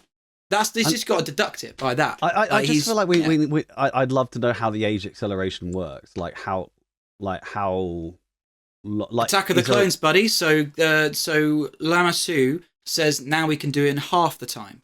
So they're basically creating people in half the time of raising. No, but I'm more saying like once the clone reaches maturity, how quickly does the age? Like, because he should effectively be 80 when he's 40. If we're doing half the that's time. what I mean. So he's around 35 in the original trilogy, which means he's going to be around 70. Oh, okay. That makes sense. That's what my point is. So no, that's he's fine. still probably going to be there. Like if you look at is it a gonna lot be of old people aged up Tamura Morrison? Is he just going to be like? Yeah, actually, that's my point. Like we've already seen Boba Fett, who is, and I think that was my point. Is Boba Fett's an unaltered clone, yet we still have the aged up Django. How is he going to look different from Rex? Boba Fett is actually about 10 years older than Rex because he's about 14 in Attack of the Clones. Yeah. Right? So he's I don't know if that's exactly how it is. All we know he's like a prepubescent teenager in Attack of the Clones, isn't he? So so he's probably in his 50s, maybe 40s in Return of the Jedi, or the 5 years later in Book of Boba Fett or The Mandalorian, which is when that is kind of set. It might even be 6 years later because it's in between season 2 and 3 of The Mandalorian. Yeah, he's going to be in his at least his late 40s, and let's remember, Boba Fett it's a life of his choosing, but a very hard life. He's gone through some battles, and also he was in a stomach for for at least a few hours. Might have been even a couple of days. I think it was a few days to like maybe a month or something. Yeah, something like that. We don't know the exact amount of time. Someone maybe do so. Comment if how much time Boba Fett was in the Sarlacc pit. So that is probably the reason why he looks older. But yeah, no, I would say he won't look too. I'd say Rex will definitely look older. We see him with white hair, with a white beard in Rebels. So, but yeah. Right, let's move on. So Rebel Alliance is very trusting of Luke despite him not really having any credentials. What do you think of that one? I'm curious for your interpretations of this, just because this is my opinion. But yeah, I'm curious what you guys think. I don't. Well, the thing is, he literally they went into the Death Star by accident. They needs to get to like the main person that they wanted was Obi-Wan. They wanted Obi-Wan to save. They wanted Obi-Wan to save Leia, and Obi-Wan was looking after Luke because Obi-Wan is the only one who knows what Luke is capable of. So Obi-Wan was like, "Come with me, come on, let's go, let's do this together." And then due to Luke being Obi-Wan's basically contact or like apprentice or whatever at the time that you're going to call it, and then comes back with Leia, I feel like that sort of overqualifies him. And when he says, "Oh no, I have piloting skills," and we're like, let's be honest, the rebel pilots are mostly not pilots. They've all come from different parts of the galaxy because they don't believe in the Empire. Well, a lot of them are Imperial dropouts. We know, like Wedge. Some of them will be, yeah. Some of them, like Wedge, will be Imperial dropouts. But yeah, like you said, I think Luke is overqualified for a rebel pilot. If I'm perfectly honest, he saved a princess. He's already got piloting skills. I think he's got stuff above what a lot of the other pilots will be. I think also, you know, he like I just said, Wedge is his friend. Like he's got. I mean, there's a whole scene cut where he's with his friends and his friends are going off. You know, from the original Star Wars. He's not friends with Wedge. He's friends with someone else. Biggs. Yeah, we see that there's a whole scene with Biggs at the beginning of the film that's cut, which I think is sad. It's quite a cool scene. Have you seen that cut scene? Yeah. Yes, I have. Yeah, I think it's better without, personally. Yeah, but it adds context to why they sort of let him in and trust him. Also, like with external lore, like it is sad that obviously Leia's dad gets killed, who we do like. Our lovely Bail Organa. Organa is killed on Alderaan, which is kind of sad because obviously he knows who Luke is as well. So yeah, but yeah, I think it, you know, being there with being Obi-Wan's ward effectively, you know, I think there's a lot of reasons for them to trust him. The one I don't get is why are they trusting Han Solo? That's one of the bigger question. Yeah, I want to come in here with my point of view. So put yourselves in the shoes of the rebellion. The only person that can vouch for this person, like this man, reliably, is Biggs, really, because Leia, she's only seen them, you know, escape the Death Star. Han, obviously, he's a smuggler. He'll do anything for money. Ben's dead. Leia's the one who got them out of that. That led them out of the Death Star, basically. Yeah, but they were being tracked, and Leia knows they're being tracked. Yeah. So, you know, it's entirely possible that the Empire could have put Luke up to this, and then, you know, planted him with like Han and Leia and sent them on their way. From their perspective, I'm just saying, because they don't know what's happened. Obviously, we see everything that's happened. We know that Luke is genuine.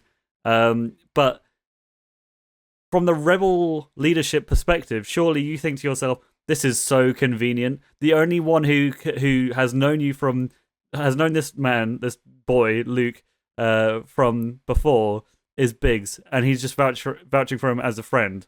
Like, there's no physical evidence that the Empire hasn't just set this all up. Yeah, but it's all to do with hope, and rebellions are built on hope. That's some bullshit. That's some fucking bullshit. Rebellions are built on word of mouth, aren't they? They can't have too much sort of like serious sourcing and stuff like that. They kind of have to go like, all right, I vet you to a degree. People in here kind of trust him. Sure, let's go with him. Why not? Can I say something that's always irked me about A New Hope is the fact that, like, going back to the fact the Millennium Falcon was being tracked, the Death Star can hyperspace jump, yet they didn't jump to the other side of the planet so they could just fire into hyperspace lanes. True. Yeah, hyperspace lanes. It's just like why are you jumping to the wrong side of the planet? It's going to take you like an hour to 2 hours to turn it, get around. You'll notice actually that all the ships do that. So there's obviously some sort of hyperspace lane. Like whenever you see a shot of Yavin or a ship flying to Yavin, they're always going round whatever planet is that's next to it. It's never going straight down to Yavin. It's always like a so I'm assuming it's going to be something to do with the hyperspace lanes not being able to get round it. But the film didn't Basically. explain that, Nick. I'm Yes, I know. Okay, I know, but I'm explaining it. I know, but we're going based on the films themselves. Yeah, the, just that isolated. The film Yeah. We're isolating Okay. the films, and if you're doing that, it's a really huge plot hole. And again, with the fact that there's a small hole in the Death Star that blows it up, you know. So here's my That is a controversial literal opinion, pothole. opinion Yeah. of the Yeah. Death Star, Yeah. right? I actually think that they're very, very lucky that they've got an exhaust port for an entire battle station the size of a fucking moon, and the exhaust port is 2 meters wide. That thing should be fucking huge. If for all the exhaust that this and all the emissions that this space station, the size of a fucking moon, is creating to come out of 2 meter wide, that's like this, guys. Yeah. Like, or just maybe just a bit longer than this. No, that Okay. doesn't bother me too much, the whole exhaust thing. I mean, Yeah. the thing that would make more sense to me is, like, again, this is really stupid. I don't know why I'm going into this, but, like, put some vents over it. Literally just put a freaking, like, a few Yeah, sheets of to be metal on fair. top. Yeah. That's all you really need to do. Yeah. But, no, Actually, to be fair, if the run had been like this, because that first shot does go but misses the hole, it would have been called that first shot blown the top off. yeah, And that's then true, that actually. shot- that would have been nicer, actually, and then it would have made more sense. No, I 100% But- agree, actually. That would make more logical sense where, they blow the top off and then Luke goes on his run. The gripe that I have about it is the trench run. It looks really cool. Don't does look get me very wrong. cool. But why didn't they just go straight to the hole? Why do they have to No, go no. round and then drop it down? No. So, Why so don't you the, just do the that? trench run makes logical. Like, it's based on World War II bomber attack runs. Like, the idea of flying low in the trench along the river. Gun suppression on a gun can't go that low, so the guns are basically firing on the other side. That's why they're going so low. So that to me always made sense, because that's just how fighters during World War II flew. They'd have, like, you hear it all the time about Lancasters, like, flying along the riverbed. Basically, like, not the riverbed, obviously, but close to the water, so that the gun suppressions of the German guns, which are on top of the sides, can't go low enough. So if they were flying up, the gun would just go bang, bang, bang. Yeah. But a gun suppression's too low. So that's actually military tactic. So that actually Oh, makes, okay. I didn't know that's that. Fair enough. 100% correct. Yeah. Should we move on? Ewoks were divisive at original release. We've sort of already talked about this. I like them. I think they're cool. I think they're fucking terrifying. I do because they're enjoy so them. I cute. enjoy their presence. I would rather have them in the film than not. Yeah. But More I- aliens, better. Crash, Star Cruiser, But yeah, I Star do- Cruiser, crash. If I recall, they were, upon release, kind of a bit divisive. I don't They think were people very loved them. divisive, but only people. It's like growing up with the prequels, isn't it? If you grew up with the prequels, you're like, they're really good Yeah. because they come into this overarching story, which is insane. If you're watching A New Hope as a 12-year-old, and then Empire Strikes Back as a 15-year-old, and there's an 18-year-old comes out and teddy bears defeat the all-powerful Empire. Yeah. You're obviously going to have a bit of an issue with that. Whereas if you're 6 years old, then 9 years old, and 12 years old, you're probably more likely to enjoy it. Or if they all come out and you're born, then you're going to enjoy all of them. Like that's my point with it anyway. To be fair, guerrilla warfare is always going to win. Like, if you know the layout of the area, you're always going to beat superior forces. Yeah, they Like, do have be it home the- field advantage. I was thinking, Yeah. that during the whole Ewok bit, just sort of like you say, home field advantage, they know the terrain, foreign enforcers, probably They not can that. set up logs that go. Even though it is Yeah. the best trained forces, they're not Yeah. that well trained because the dumb empires, tactics I know and you stuff said- like that. Sorry, go on. I think the problem we have is we know that there's so many planets in the Star Wars universe. Like, there must be other planets, like Kashyyyk, for example. Yeah, of we've already other talked places. about this though, haven't we? Yeah. Yeah, but I think it comes down to, like, the Empire should be better trained for the terrain. Yeah. Like, they should be, but a guerrilla warfare force will always be a trained army. Like, it happened to America. The Viet Cong defeated the Americans. Like, Vietnam War lasted a long time, and America had to. It's specialist in their prime compared to generalist of the they should have Yeah. more sort of like specialist forces trained for specific planets. I mean, and we stuff like did that. see that in Hoth. To be fair, like The- Hoth, they annihilated the rebels. The problem is that the Endor scene is actually technically, it's a film, so it can't be long. But if the Endor siege was actually like a few weeks, months long, even years long, it would have made more sense for the Ewoks to win, because the Ewoks would have just had greater numbers. There's you could kill 1,000 people every day, but if there's 1 billion people, you're not really killing many people. I don't know what they're never going to tell us what the population of the Ewoks are, but like I'd imagine they're actually really not all that prevalent. There'd definitely be other clans. There's other villages and tribes and stuff. I mean, the Ewok films go into more, and the second Ewok film still pisses me off. I quite like the first one. I can watch the first one. It's a little fun, like it's a bit silly. The second one just kill all the people. They killed the whole family. They killed the brother. They killed the brother on the cover of the first film is like Luke with the lightsaber, like on the front. But they just outright kill him at the start of the second film. I need to watch these films. Sounds like Game of Thrones. Yeah, are the Ewok films kind of like Avatar in that sense? It's sort of like the main Ewok person going to different tribes and sort of like getting collective tribe power. Jake Sully. So how the Ewok films work is it starts off with the first film. You have Tyndall and her brother. We don't have to talk about this if you don't want to. Wait, I'm going to. I quite. Like, no, because I've not seen the first one, so I'm going to do a James here and say no spoilers, please. Yeah, maybe we'll make movie a thing night of watching sometime, it and boys. do a reaction. Yeah, we could do that. Yeah, we could watch it. Are they on Disney Plus? They won't be on Disney Plus. They are. That's why we saw them. Really? On Disney Plus. No way! I am checking this out right now. They are on Disney Plus, including the Ewok series they did after, which don't. Just don't. Hi, I'm an Ewok. I do have a question. Of like, obviously you said they've got giants, but like, surely the Ewoks didn't just set up the catapults and the big log things and the log traps that like trip the ATSTs up. What are they hunting to warrant building those? We know they got lots of. They got giant birds. They have giant spiders. They literally everything is giant in those films. And except then the them. second, except them. And then the second film, they actually fight a load of pirates that have got stranded there and a witch. It's all a bit. But like, second film. Is this a popular planet that people keep crashing on?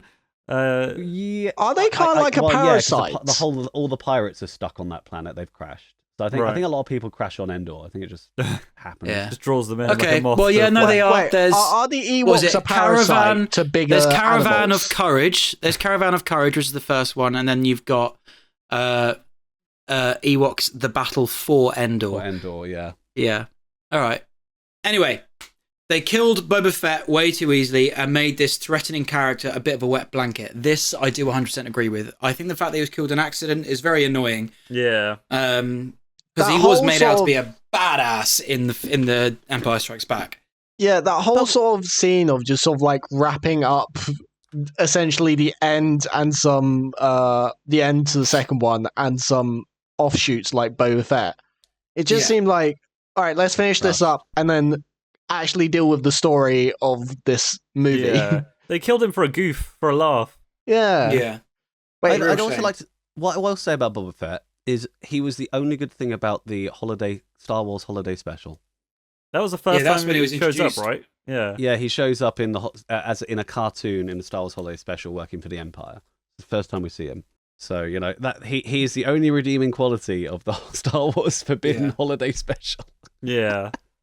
Obviously, his character is redeemed by the subsequent like media release, but at least in those initial films, it's just like he first appears in Empire Strikes Back and then dies in Return. Can I say something about the Book of Boba Fett? Yeah, go on. Like, I genuinely enjoyed Book of Boba Fett. I think it was a great show. Apart from the Moped gang. Yeah, the only tripe I had with it was just those bikes looked a little bit too clean for Tatooine. Yeah, 100%. But I understand why people are upset about it because Boba Fett was this badass and quite ruthless character, and he kind of still is in Book of Boba Fett, but he was kind of lightened up a little bit, which is like, I can see why they did that. But at the same time, I was kind of hoping for for him to be sort of portrayed like he was in his cameo in Jedi Survivor. Because that was wicked. That was wicked. I don't know if anyone remembers that. I haven't seen it. I was distracted by my camera going blue. I saw that. Yeah. Yeah, I was distracted by that too. Say that again, Nick. You've played Jedi Survivor, haven't you, James?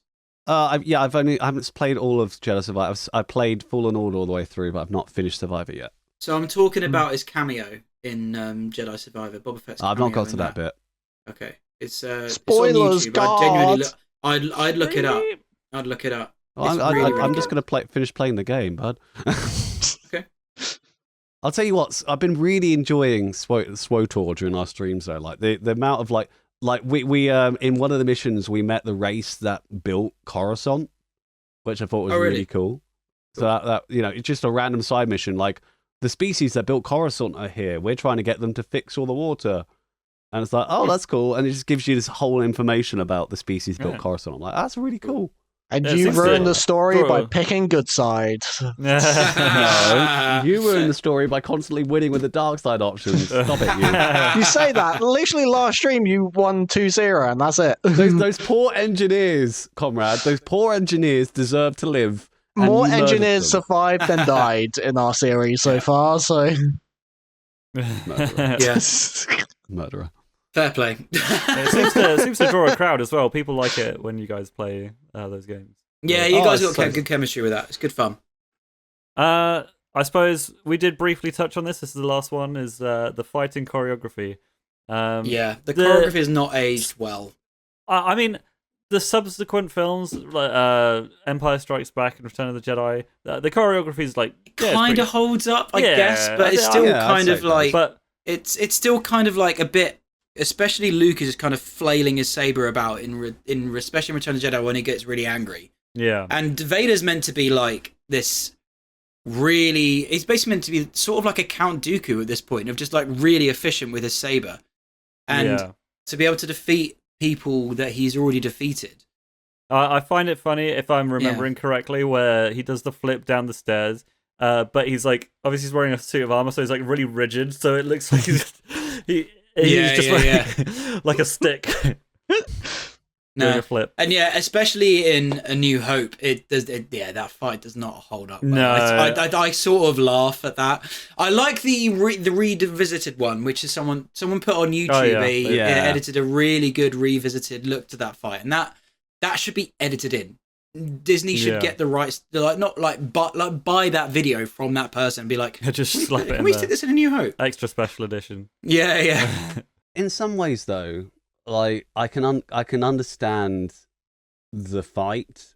Like I know it's very slow. I know it doesn't. It's not as nice looking as that re-edited one, but I sort of get it. Like the way that they fight in that. Like it's almost a fight of more the mind at that point, because they're both masters of their craft. Like, and it's sort of like, they could do all the flips and, jumps and stuff, but it's just about psyching each other out. Yeah, I think it's more about psyching each other out at that point, and then the moment that Obi-Wan's sort of like, oh, you know what, I'm gonna let myself die, and then just completely vanishes. It's just like, and Vader's like, what the hell, man? There's definitely only so much they could do. One, because of the lightsaber technology, and two, because the age of the actor McGuinness, is kind of getting on. And I assume what's his face in the Vader suit probably had a bit of restricted movement. Sight, yeah. But yeah, Hayden Christensen talks about the sight in that suit. Like he had to learn the choreography just to a T, because he had no idea whether it was just make sure he learned the choreography really, really well, and then just kind of winging it. With that, what was really cool about that interview, that he's talking about how the presence he feels. Like you put the helmet on and people just immediately start reacting to you differently with it on. Yeah. That's really cool. That is that kind of like the Voldemort thing of sort of like a child looked at me and he cried. Yeah, I've seen that. A child looked at me and just started crying, and he was like, "Yes, working." Good. Yeah. Right, shall we move on? I suppose that's it. So that's our main event. If you got any other points, let us know in the comments, and we shall respond. What did you hate about the original sequel? Original trilogy? Nothing. They're perfect. What do you There we hate go. about the originals? What do you hate about us? Just get all in Yeah. there. Yeah. Say it about Tell us. us- Let's just That's more the more likely option is just they're going to tell us how much we suck for saying negatives about the originals. We've now got another section here. So, what film do you love or TV show that everyone else seems to hate? Joe, do you want to start us off? Yeah. Basically, I love Neil Blomkamp. No idea who and, that is. He did District 9. You know District 9? Fucking He was prawns. going to do the Halo show sometimes. No, okay, he's out of the loop. He was going to do the Halo show. The Halo the movie. film. Yeah. And that's what turned into District 9. Mhm. But basically, everyone fucking loved District 9. Apparently not everyone knows what District 9 is because Nick doesn't, but Never heard of it. I was it's like seeing your options. I was actually thinking about District 9. I didn't realize they were connected by, what was it, Neil Blomkamp, though? Blonkman. Neil Blonkman. Blomkamp, yeah. But Not cool so names. then everyone loved it. Everyone was like really excited for his following films, which was Elysium, with Matt Damon. Matt Damon's in it. But basically, it's like a sci-fi exosuit film, and it is like a Halo film, sort of. There's a big Halo. Oh my in the god, sky. James, stop adding more shit. We've each chosen one. Sorry, carry on. And then and people were like really kind of meh on it. They didn't find it all that good. I rewatched it recently. It's not perfect by any means, but it's an entertaining film. And like you don't take it like super seriously, but Yeah. like it's pretty solid. I mean, again, I'm biased. I love Neil Blomkamp. He's my favorite director. But then some time passes, and then Chappie comes out. And Chappie gets absolutely shit on for some reason. Yeah. I don't know why. Everyone hates Chappie. It does seem to be coming Everybody around. hates droids. yeah. Enslave them. They don't deserve rights. I mean, they are. I suppose they are enslaved to the police until this one robot goes rogue, sort of. But yeah, basically. Does anyone know the musical or the musicians Die Antwoord? No, I don't actually. It rings a bell. Okay, well they've got their own controversy going on there. They are like, Oh no, really? yeah, unfortunately. But like basically, they're this rap duo that makes like really weird and cursed music videos. They're fairly famous. But basically, this rap duo are playing themselves in the film. So it's not like grounded or taking itself seriously whatsoever. So this robot's come alive, and it's like a child. It's slowly learning, and then it like slowly builds its character. And the rappers are playing like gangsters. They're playing like gangster, eccentricated versions of themselves. Mhm. And basically, they teach this child to like rob banks and steal cars and stuff like that. Playing themselves. Yeah. But yeah, basically, I don't want to go through the whole thing of the story, but it doesn't take itself seriously. It's got great action. The VFX look fucking phenomenal. Sure, like the story is not, again, it's not like Shakespeare, but like it doesn't have to be. You just have to make a thoroughly enjoyable film. Like I said, I have seen opinions coming around on it. People seem to do like it more now, which I'm very thankful for. It deserves the respect. I don't know why I got shit on so much originally, but go watch Chappie. You'll enjoy it. You'll have a fun time. I do remember Chappie being shit on, and me when I watched that, I was like, this isn't that bad. I enjoy this. Elysium, I just don't really remember. But No, I don't. I've never I feel heard like- of either of them.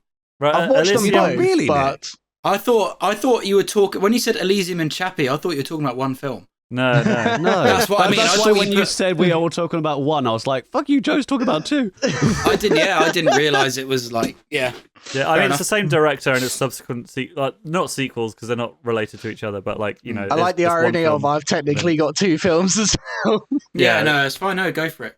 But yeah, anyway, I mean, I would love to have more of a discussion, but no one knows what the fuck I'm talking about, so let's move on.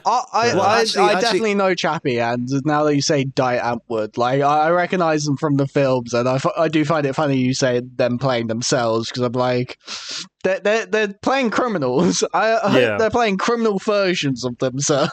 But I suppose they're themselves. playing just themselves now because they are criminals. I don't know if they're... Yeah. When you say the controversy, I wasn't really sure at that point. I was like, I haven't followed it too much. I don't really listen to Giantwood at all. But I don't want to know. Ignorance is bliss. I very much stick enjoy head in Chappie. sand and listen to music. Yeah. Not even listen to music. Watch film. Watch film. Yeah.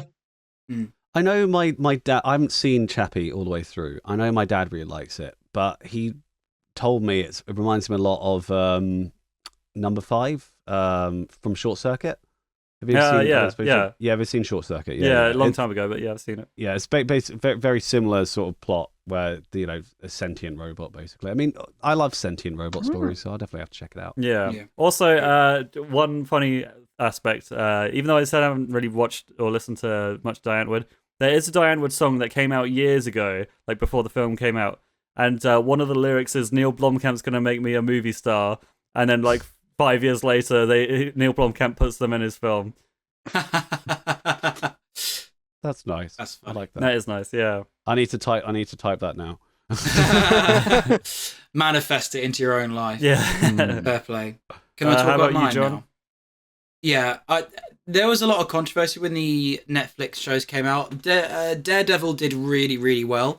Jessica Jones did just good, if not just slightly less good than Daredevil. But for some reason, Iron Fist and Luke Cage and the Defenders of them all coming together did absolutely awfully. And I absolutely loved Iron Fist. Absolutely loved it. I thought it was brilliant. And like, it's just me. I like action stuff and like all the choreography. And I love especially like Asian martial art kind of choreography. I just love how cool it looks, how sleek it looks. It's one of the reasons why I love the Star Wars prequels is because of just the choreography is so slick. And in this, like, it's easily one of the best things about it. But yeah, I think it's also because I'm like a music nerd. It's got the coolest theme tune because all of the Netflix kind of Marvel TV shows have basically they're all the same theme tune, but with a different take on it. It's put into a different context. So Daredevil's is sort of like it's very well, you know what the Daredevil that theme tune, and it's all that take on that theme tune. Jessica Jones is that, but with more of like a kind of rocky kind of feel, to kind of show the kind of I don't want to really call her a goth, but that kind of edgy alternate kind of person. Yeah, and then Iron Fists is that sort of thing, but it's kind of got this really eerie kind of sub pedal note that just stays the same along the entire thing, but it's also kind of got these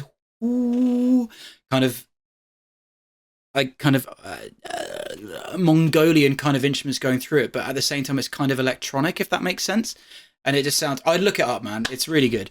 It's really, really cool theme tune. Again, martial arts choreography in it is epic. Faramir is the villain from Lord of the Rings. And he does he's a really sadistic villain. Like he betrays everyone. No, that's Boromir. Huh? Yeah, sorry. Yeah. Oh fuck, 300 Man, the man from 300. Yeah, I forget his name. Yeah, sorry, Faramir. 300 Man. Yeah, no, he's amazing in it. He's absolutely incredible. I love him. I don't want to say too much about him because it just kind of ruin a few plot points that happen in the thing. And if you haven't watched it, I don't want to give you any spoilers. It is so good. Yes, some of the characters is acting is a little bit flawed. It's a little bit. He's the main character. The main guy is a little bit whiny, and a little bit cheesy in places. But there's a good reason why he is like that. I think, and I think it holds up quite well. Yeah, and the betrayals in it. The betrayals in this show. People are betraying everyone left, right, and center because it's kind of set in like the big corporate world with like high-end lawyers and like. Which is weird me saying it's about like Asian martial arts and stuff, but it's set in New York. You just got to watch it, man. I think it's my favorite out of the Netflix projects that they did, and I sit there and watch it and I love it. I've watched it about 10 times, Did they make since it canon? came out in 2016, 2017. I absolutely adore Iron Fist. Did they make They're it all canon now, with Joe, because of the multiverse. Okay. They're all canonized. They're Kevin Feige kind of said yes and no to this. I think it is. I know that Daredevil and Jessica Jones definitely is. I don't know if this one is. It might be. If it is, I really hope so because I absolutely adore it. But yeah, no. Well, yeah, Nick, within the multiverse, infinite possibilities. So yeah, this does count. Yeah. Go on, Comrade. Adam Sandler movies. I'm actually with you in this. I think Adam Sandler movies are really good. Yeah, Hey, stop stealing his point, you. Sorry.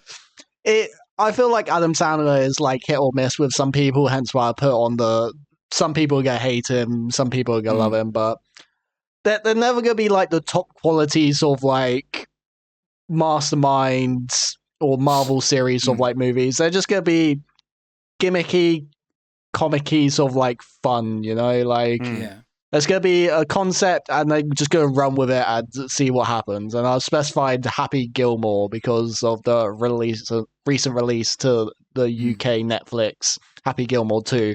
And Happy Gilmore 2 was just filled with just sort of like nostalgia. What was it called? Where they just reference back to the first one and constantly had like callbacks, cameos, and just. I think you definitely probably have to watch Happy Gilmore 1 to truly appreciate Happy Gilmore 2. But you can still watch. It does have like the flashbacks from Happy Gilmore 1. But rewatching Happy Gilmore 1 in sort of like 2020, I can imagine that might drive some people off, but I do love a good Gilmore drive, just sort of like the run-up drive concept, being able to drive it further than anyone else. The Happy Gilmore 2 just goes off the rails, though.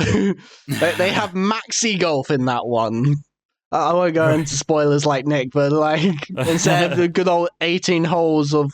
in the first one, is Adam Sandler sort of like going into golf, being a bit of like middle class in the upper class sort of like sport kind of thing and sticking out, but bringing all that attention and sort of like bring it to the masses. Happy Gilmore 2 is him defending the upper class in a weird way. What is maxi golf? It's I might get the number wrong, but like instead of 18 holes, it's 7 holes, and it's fast, exciting, newer golf. It's better golf. Okay. Right. With better golfers, and so the new and old golf people sort of like fight in their tournament. Okay. I will say, just on Adam Sandler real quick, is I do love it. I was saying to James earlier before the podcast started that when comedic actors do serious roles and they just crush it, Adam Sandler is one of those people where if you put him in a serious role, I was mentioning Uncut Gems, it's a great film. It's the most stressful 2 hours of my life. That film is like it's really good. Is that the one with the massive space spider that talks to him? What? No, that is another Adam Sandler film where he's kind of serious and the sort of half hallucinating a giant spider, half not, and sort of like he's been alone up there for so long, and it's kind of serious, but also kind of not. Where those sort of like actors, like the person who played Borat, sort of like thrive quite well in. Okay, right. That's Sacha Baron Cohen. Yeah. I mean, no, it's definitely not that film. But it's not that film that Joe was talking about, but I think Adam Sandler movies is like what YouTube brain rot is now, but for like the 90s and 2000s before like YouTube existed. No, but it's not. I'm not saying that as slagging him off. I think it's a very, very he good hit that niche marker. To fill. Yeah, it's a good niche to fill because people will always go to brain rot. It doesn't matter what age you're living in. There's always that we just love side of things. Like you've got even back in Shakespeare times. Shakespeare was the high end stuff that you're watching. The really, really amazing films. The Pulp Fiction. The someone name another really iconic Citizen film. Kane. Citizen Kane. That's like, but you also had people doing like Commedia dell'arte, which was just funny shit from back in Greek times. That still has kind of made its way in. Even Shakespeare wrote some brain rot. Apparently, like Midsummer Night's Dream is like just meant to be just hilarity for that time. It's meant to be just really, really hilarious. But then he also wrote stuff like The Tempest, which isn't brain rot. It's meant to be that's known as quite very intelligent writing. Same Romeo and Juliet, Hamlet, like. And I think Adam Sandler movies kind of fills that void for the 90s and 2000s. Same with Jim Carrey. I think those are the two actors who managed to do something very original for themselves. And now it's kind of like Adam Sandler movies have their own kind of vibe. When you think of Jim Carrey movies, they have their own kind of vibe. So I really like Adam Sandler because he does that. He does his own style with it. I feel like Jim Carrey hit it off better though. I feel like with like The Mask and stuff, he's got like a bit more of a cult following compared to Adam Sandler, where it's just sort of like, and Truman it's just a dumb thing that I put on and it's gonna make me laugh, but it's not gonna be for some people kind of thing. Yeah, I mean Jim Carrey's style. Nick, how dare you? Commedia dell'arte is 16th to 18th century, not Greek. How dare you? Is it not? Where is it? No, I'm sorry. Greek theatre is you're thinking of masks. They did have masks, but they had their own unique form of theatre. Commedia dell'arte is between the 16th and 18th centuries. Okay. It was also it's Italian form used. I was gonna say Italian just because it says latte, and I was thinking of coffee, and I was like coffee. Yeah, it was a form of theatre used. What was the thing that I was thinking of? I might be Greek masks, maybe, or Greek chorus. Or Greek tragedy, or but Commedia dell'arte is not. So I was just a bit like, Nick. Sorry, no, that's fine. You can debunk anything I'm saying. You know more about this than I do.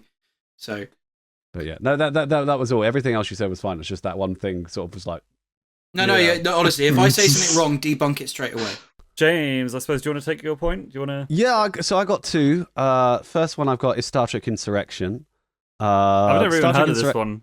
Yeah, so Star Trek Insurrection is a next generation film. There's Generations, the first next generation film, then First Contact, and then you have Insurrection, and then Nemesis. Nemesis is generally hated. I don't mind it that much, but Insurrection is one that a lot of people are like, I really hate Insurrection. And it's a shame because Insurrection is basically just a longer Next Generation episode. It's basically about the crew going to this planet. The Federation is doing some dodgy dealings to try and steal the planet because it has a property on the planet where you don't age if you live on the planet. You essentially de-age. It's basically quite a fun thing. The crew's sort of like they fight against the Federation for like one time. You get a really cool thing where Data is and Picard start singing some Gilbert and Sullivan. It's quite cool. And the most famous sounds awful. the most famous, like we see the Enterprise E do the Riker maneuver for the first time. I think the only time where basically the Enterprise E like goes inside this gas cloud, collects a load of gas, and sets fire to it and blows up another ship. Oh, it's so cool. But it's why did people hate it? Why? It's because they said it was just like they literally said it was just a longer episode of TNG. A lot of people were wanting more. Like First Contact is really action packed. There is some action in it, but it's basically there's a lot of talking to each other. A lot of people just wanted explosions. But I really love it because it is. I love TNG, and it's just a longer TNG episode. It's nice. And there is some little bit of comedy in there that's quite good as well, but it's a nice little film. My second one is a TV show, is Yu-Gi-Oh! Zexal. It's the fourth Yu-Gi-Oh! Show. A lot of people hate this show, and it's a shame because actually it's basically Yu-Gi-Oh! Did sort of a reboot. Essentially, it's basically a reboot because the original Yu-Gi-Oh! Show is actually, for those that don't know, is actually two shows. You have Yu-Gi-Oh! Duel Monsters, the famous one, and then you have Yu-Gi-Oh! Season 0. Which basically took Season 0 is the first part of the manga, and then Duel Monsters continues from later with some flashbacks and recaps. Isn't one of them actually like two different anime for adults and actually quite graphic? Yeah. So it's quite dark. So we never saw Season 0 translated. Whereas Zexal took those early manga stories and changed them slightly, just enough for them to keep their dark grittiness, but also be shown. And a lot of people are like, it's too. I don't like it. It's not this, and it's like no, it's actually really clever. And they took everyone always has a problem with Yu-Gi-Oh with Atem and Yugi being two separate people. But he just sort of transforms to like, no, I'm little Yugi. No, I'm the Yugi, but no one's going to say anything. Whereas Zexal takes that concept, and you've got Astral, who's a completely separate character and just sort of whispers in Yuma's ear. And rather than just going with it, Yuma is really against it for ages and ages and ages until they sort of like become friends, and then you get that first transformation where the two join together, which is really cool, and you get the sort of like space adventurer vibe. It's really, and then you've got the whole number. You got collecting the numbers, which sort of takes collecting the Millennium items from the original. It's really cool. A lot of people really don't like it, but I think a lot of people are starting to come around, realizing it's actually a lot better than people gave it credit for. And so those are my two. For Yu-Gi-Oh, I think I fell off with like the season, or sort of stopped watching Yu-Gi-Oh, I think like the season before. Can we just have an appreciation for Yu-Gi-Oh haircuts? And the Yu-Gi-Oh that I liked the most was just the guy with normal kind of brown hair with like a blonde streak in it, or something like that. Wait, was that what? Is that Tristan, or is that Tristan? Tristan, yeah, Tristan, because he just thought quite normal hair. I mean, you had Joey's blonde hair. Not Tristan. I'm not talking about the original cast of Yu-Gi-Oh. I'm talking about one of the later seasons where one of the main characters. It might be GX. Yeah, because GX, you had Jaden Yuki, who had like basically hair looked like a Karibo. He just had kind of like a Karibo, yeah. Yeah. That's Jaden Yuki, and then you go 5Ds. 5Ds is really good, but that's sort of everyone likes 5Ds. It's not a streak, yeah. Karibo looking ass hair. Yeah, but Yu-Gi-Oh hair. Jesus Christ. That should be a series on its own. Just the hairs. Speaking of that. I don't want to make you go on a massive tangent, but... And don't say it. Say it. How is Yu-Gi-Oh! In the Yu-Gi-Oh! Universe integrated into life? How important is it into daily society? Do you mean the game, yeah? Yeah. So, like, it really depends. Like, it sort of changes throughout. Like, you get different versions of the story. In 5Ds, sorry, not in 5D. In Arc 5, you find out the universe has been split into 5 different universes because of the card game going haywire. 5Ds is a time travel storyline where Duel Monsters get so ridiculously stupid that a load of people go back in time to stop it from going ridiculously stupid. GX, there's literally Jaden is the reincarnation of the Supreme King of the Dark World, and literally gradually turns evil until he like overcomes it with the power of friendship. The first one is the only one where it sort of makes sense.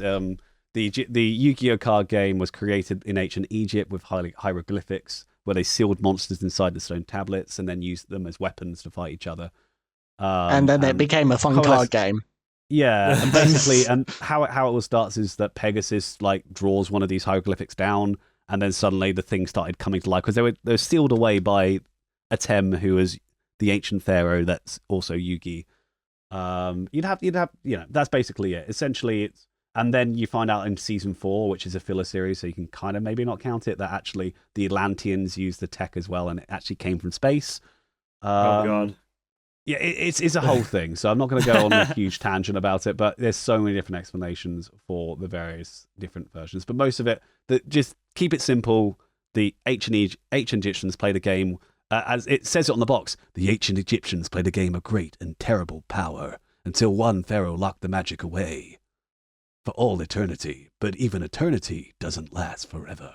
So that's it. And it's not like that's what I love about season 0. The card game isn't really a thing until the end. Like the manga, what's cool about the manga is they're playing lots of different games. Like they're playing, they play a death game of ice hockey. They're playing ice hockey, the thing. Death game of ice hockey? It turns into a death game. The manga is so freaking cool and just dark.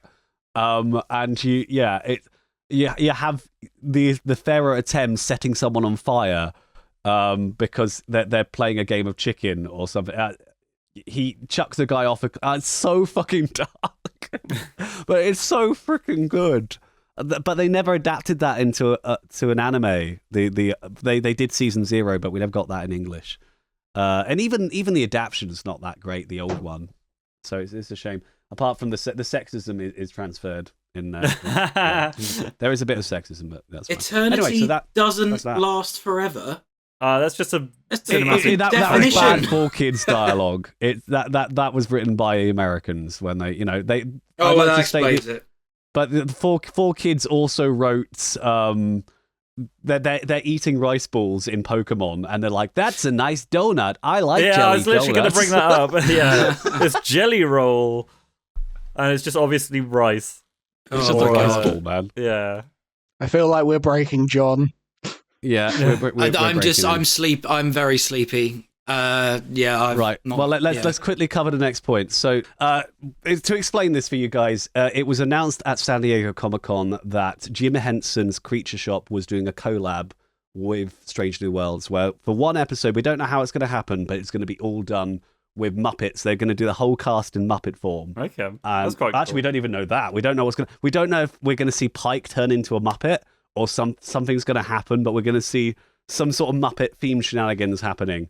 And it's so stupid, but Strange New Worlds has done some really awesome episodes thus far. We had the Lower Decks crossover in season 2, where we got animation and live action in one episode, which was sick. We saw them do an advert recently. I spoke about it on the last podcast, where they did a SpongeBob advert. They had a SpongeBob crossover, which was really cool. But they're sort of keeping that up with season 4, and we're getting to see this. Literally, I think it's so cool that they've done. Jim Henson's Creature Shop has got involved and actually created a Captain Pike Muppet. Literally, I think it's so cool. So is it once per season? There's like a goofy episode or something. Yeah, once per season we sort of get a goofy episode thus far. Like we haven't had. Actually, I'd say have we had season 3? As episode 2 was pretty goofy. But it wasn't that goofy. We haven't really had this season's goofy. Actually, no, we're getting the holodeck episode next week, aren't we? That's going to be the goofy one. But every season we get sort of a crossover or a goofy episode. Right. I wonder if they're going to have any actual Muppets in there, like Miss Piggy or Kermit or we Gonzo. Don't know, but we could actually have a crossover with the Muppets and Strange New Worlds. Maybe see Miss Piggy. But I'm excited to see what we get. Yeah. All I'm going to say is call me when they do the Shrek one. I was going to say something similar. I couldn't give a flying fuck, if I'm perfectly honest. No, good for you, Nick. This isn't about you. This isn't about you. God, no, everything's about you, Nick. Gosh. I do like series that have silly episodes once a season. Like this is a terrible example, but do you know Riverdale? Have you heard of Riverdale? Yeah. I've watched maybe about 3 or 4 seasons. Once every series, there's a musical episode. I fucking hate musicals, but I find it funny when they Strange do goofy New Worlds shit like did that. One. Yeah, Strange New Worlds has done a musical episode. It was so good. Loads of people really hated it. Like they just hate musicals. But it was such a good episode, and the soundtrack is actually really good. Like if you haven't already listened to the Strange New Worlds musical soundtrack, go check it out. It's really good. I don't know. Shout out to Scrubs. I hate the musical episode from Scrubs. Yeah. Buffy started it. It was all Buffy the Vampire that started musical episodes. I like Buffy. I didn't actually realise so many series can had go musical die if episodes. it starts. It's a real shame, if I'm perfectly honest. It ruins it. Wait until I think the difference is here. You're like James did a musical theatre degree, and honestly, I've played in 2 pit bands for musicals, and for life's just God, I want to say all of these musical episodes that I have seen from Riverdale, they've been fucking awful. They haven't been good. Yeah. I enjoy them still because it's funny. I love to laugh at them. I'm not laughing with them. I'm laughing at them. No, it's like nails on a chalkboard. I hate musical episodes of things. It hurts me inside. I don't mind musicals, but musical episodes, something rubs me the wrong way. It's like, this is not what I signed up for. Why are you giving me this episode? Give me the content. Yeah, there's a reason why I don't go to watch musicals, and it's because I don't like this shit. It was quite funny. I was doing stuff with P1, and I was just like saying about how much I love the soundtrack and everything, and the head of P1 was just there, all grumpy, like, I fucking hated it. I'm just like, well, screw you. Yeah. Some of us like this shit. Yeah. All power to you. Not in my content, please. No. Yeah. I don't know. Honestly, you're into what you want. What I will say about musicals, though, and what I noticed about especially Little Shop of Horrors, because I played bass guitar in a pit band for a community Little Shop of Horrors production about 2 weeks ago. Oh, nice. Is that there's always, in every musical, there always seems to be one sort of redeeming kind of cool-ish part that I could actually see myself playing if I ever decide to get into that, which I see highly unlikely, I'm not gonna lie. The part was the plant in Little Shop of Horrors. That just seems like a really fun and funny thing to kind of do, and I could see myself doing something really, really creepy with that, which I think suits the part really, really well. You're just gonna do your Venom voice. No, because it's it's sort of like 50s. 60s rock and roll kind of like you know how Grease is meant to be like shut up James, I'm talking. Oh, but that's what it is. Yes, but it's kind of it's set in that like kind of 50s. Sorry, that was really rude to me. I am reaching the end of my tether at the moment. I am so fucking exhausted. Sorry James, I didn't mean for it to come across like that.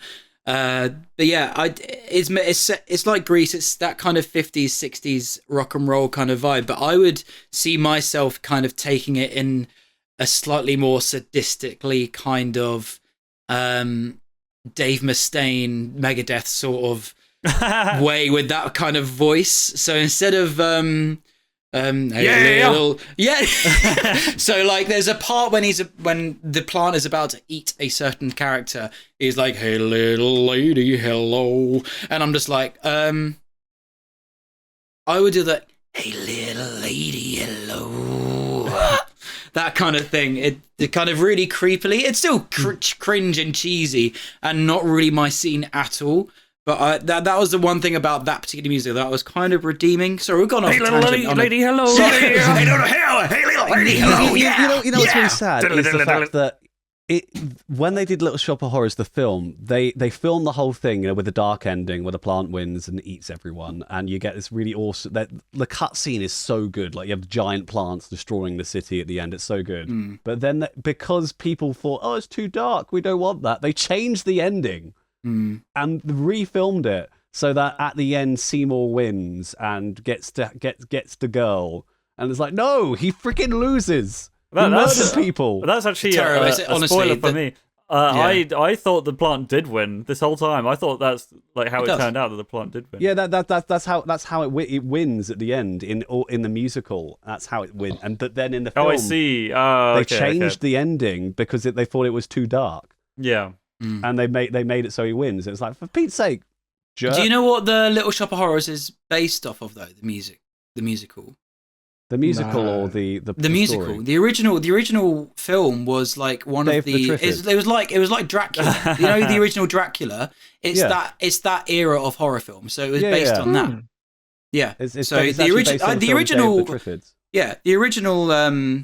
The original film is actually decent for like a 50s horror. Like, it's actually quite intriguing. We should talk about. It's very stupid.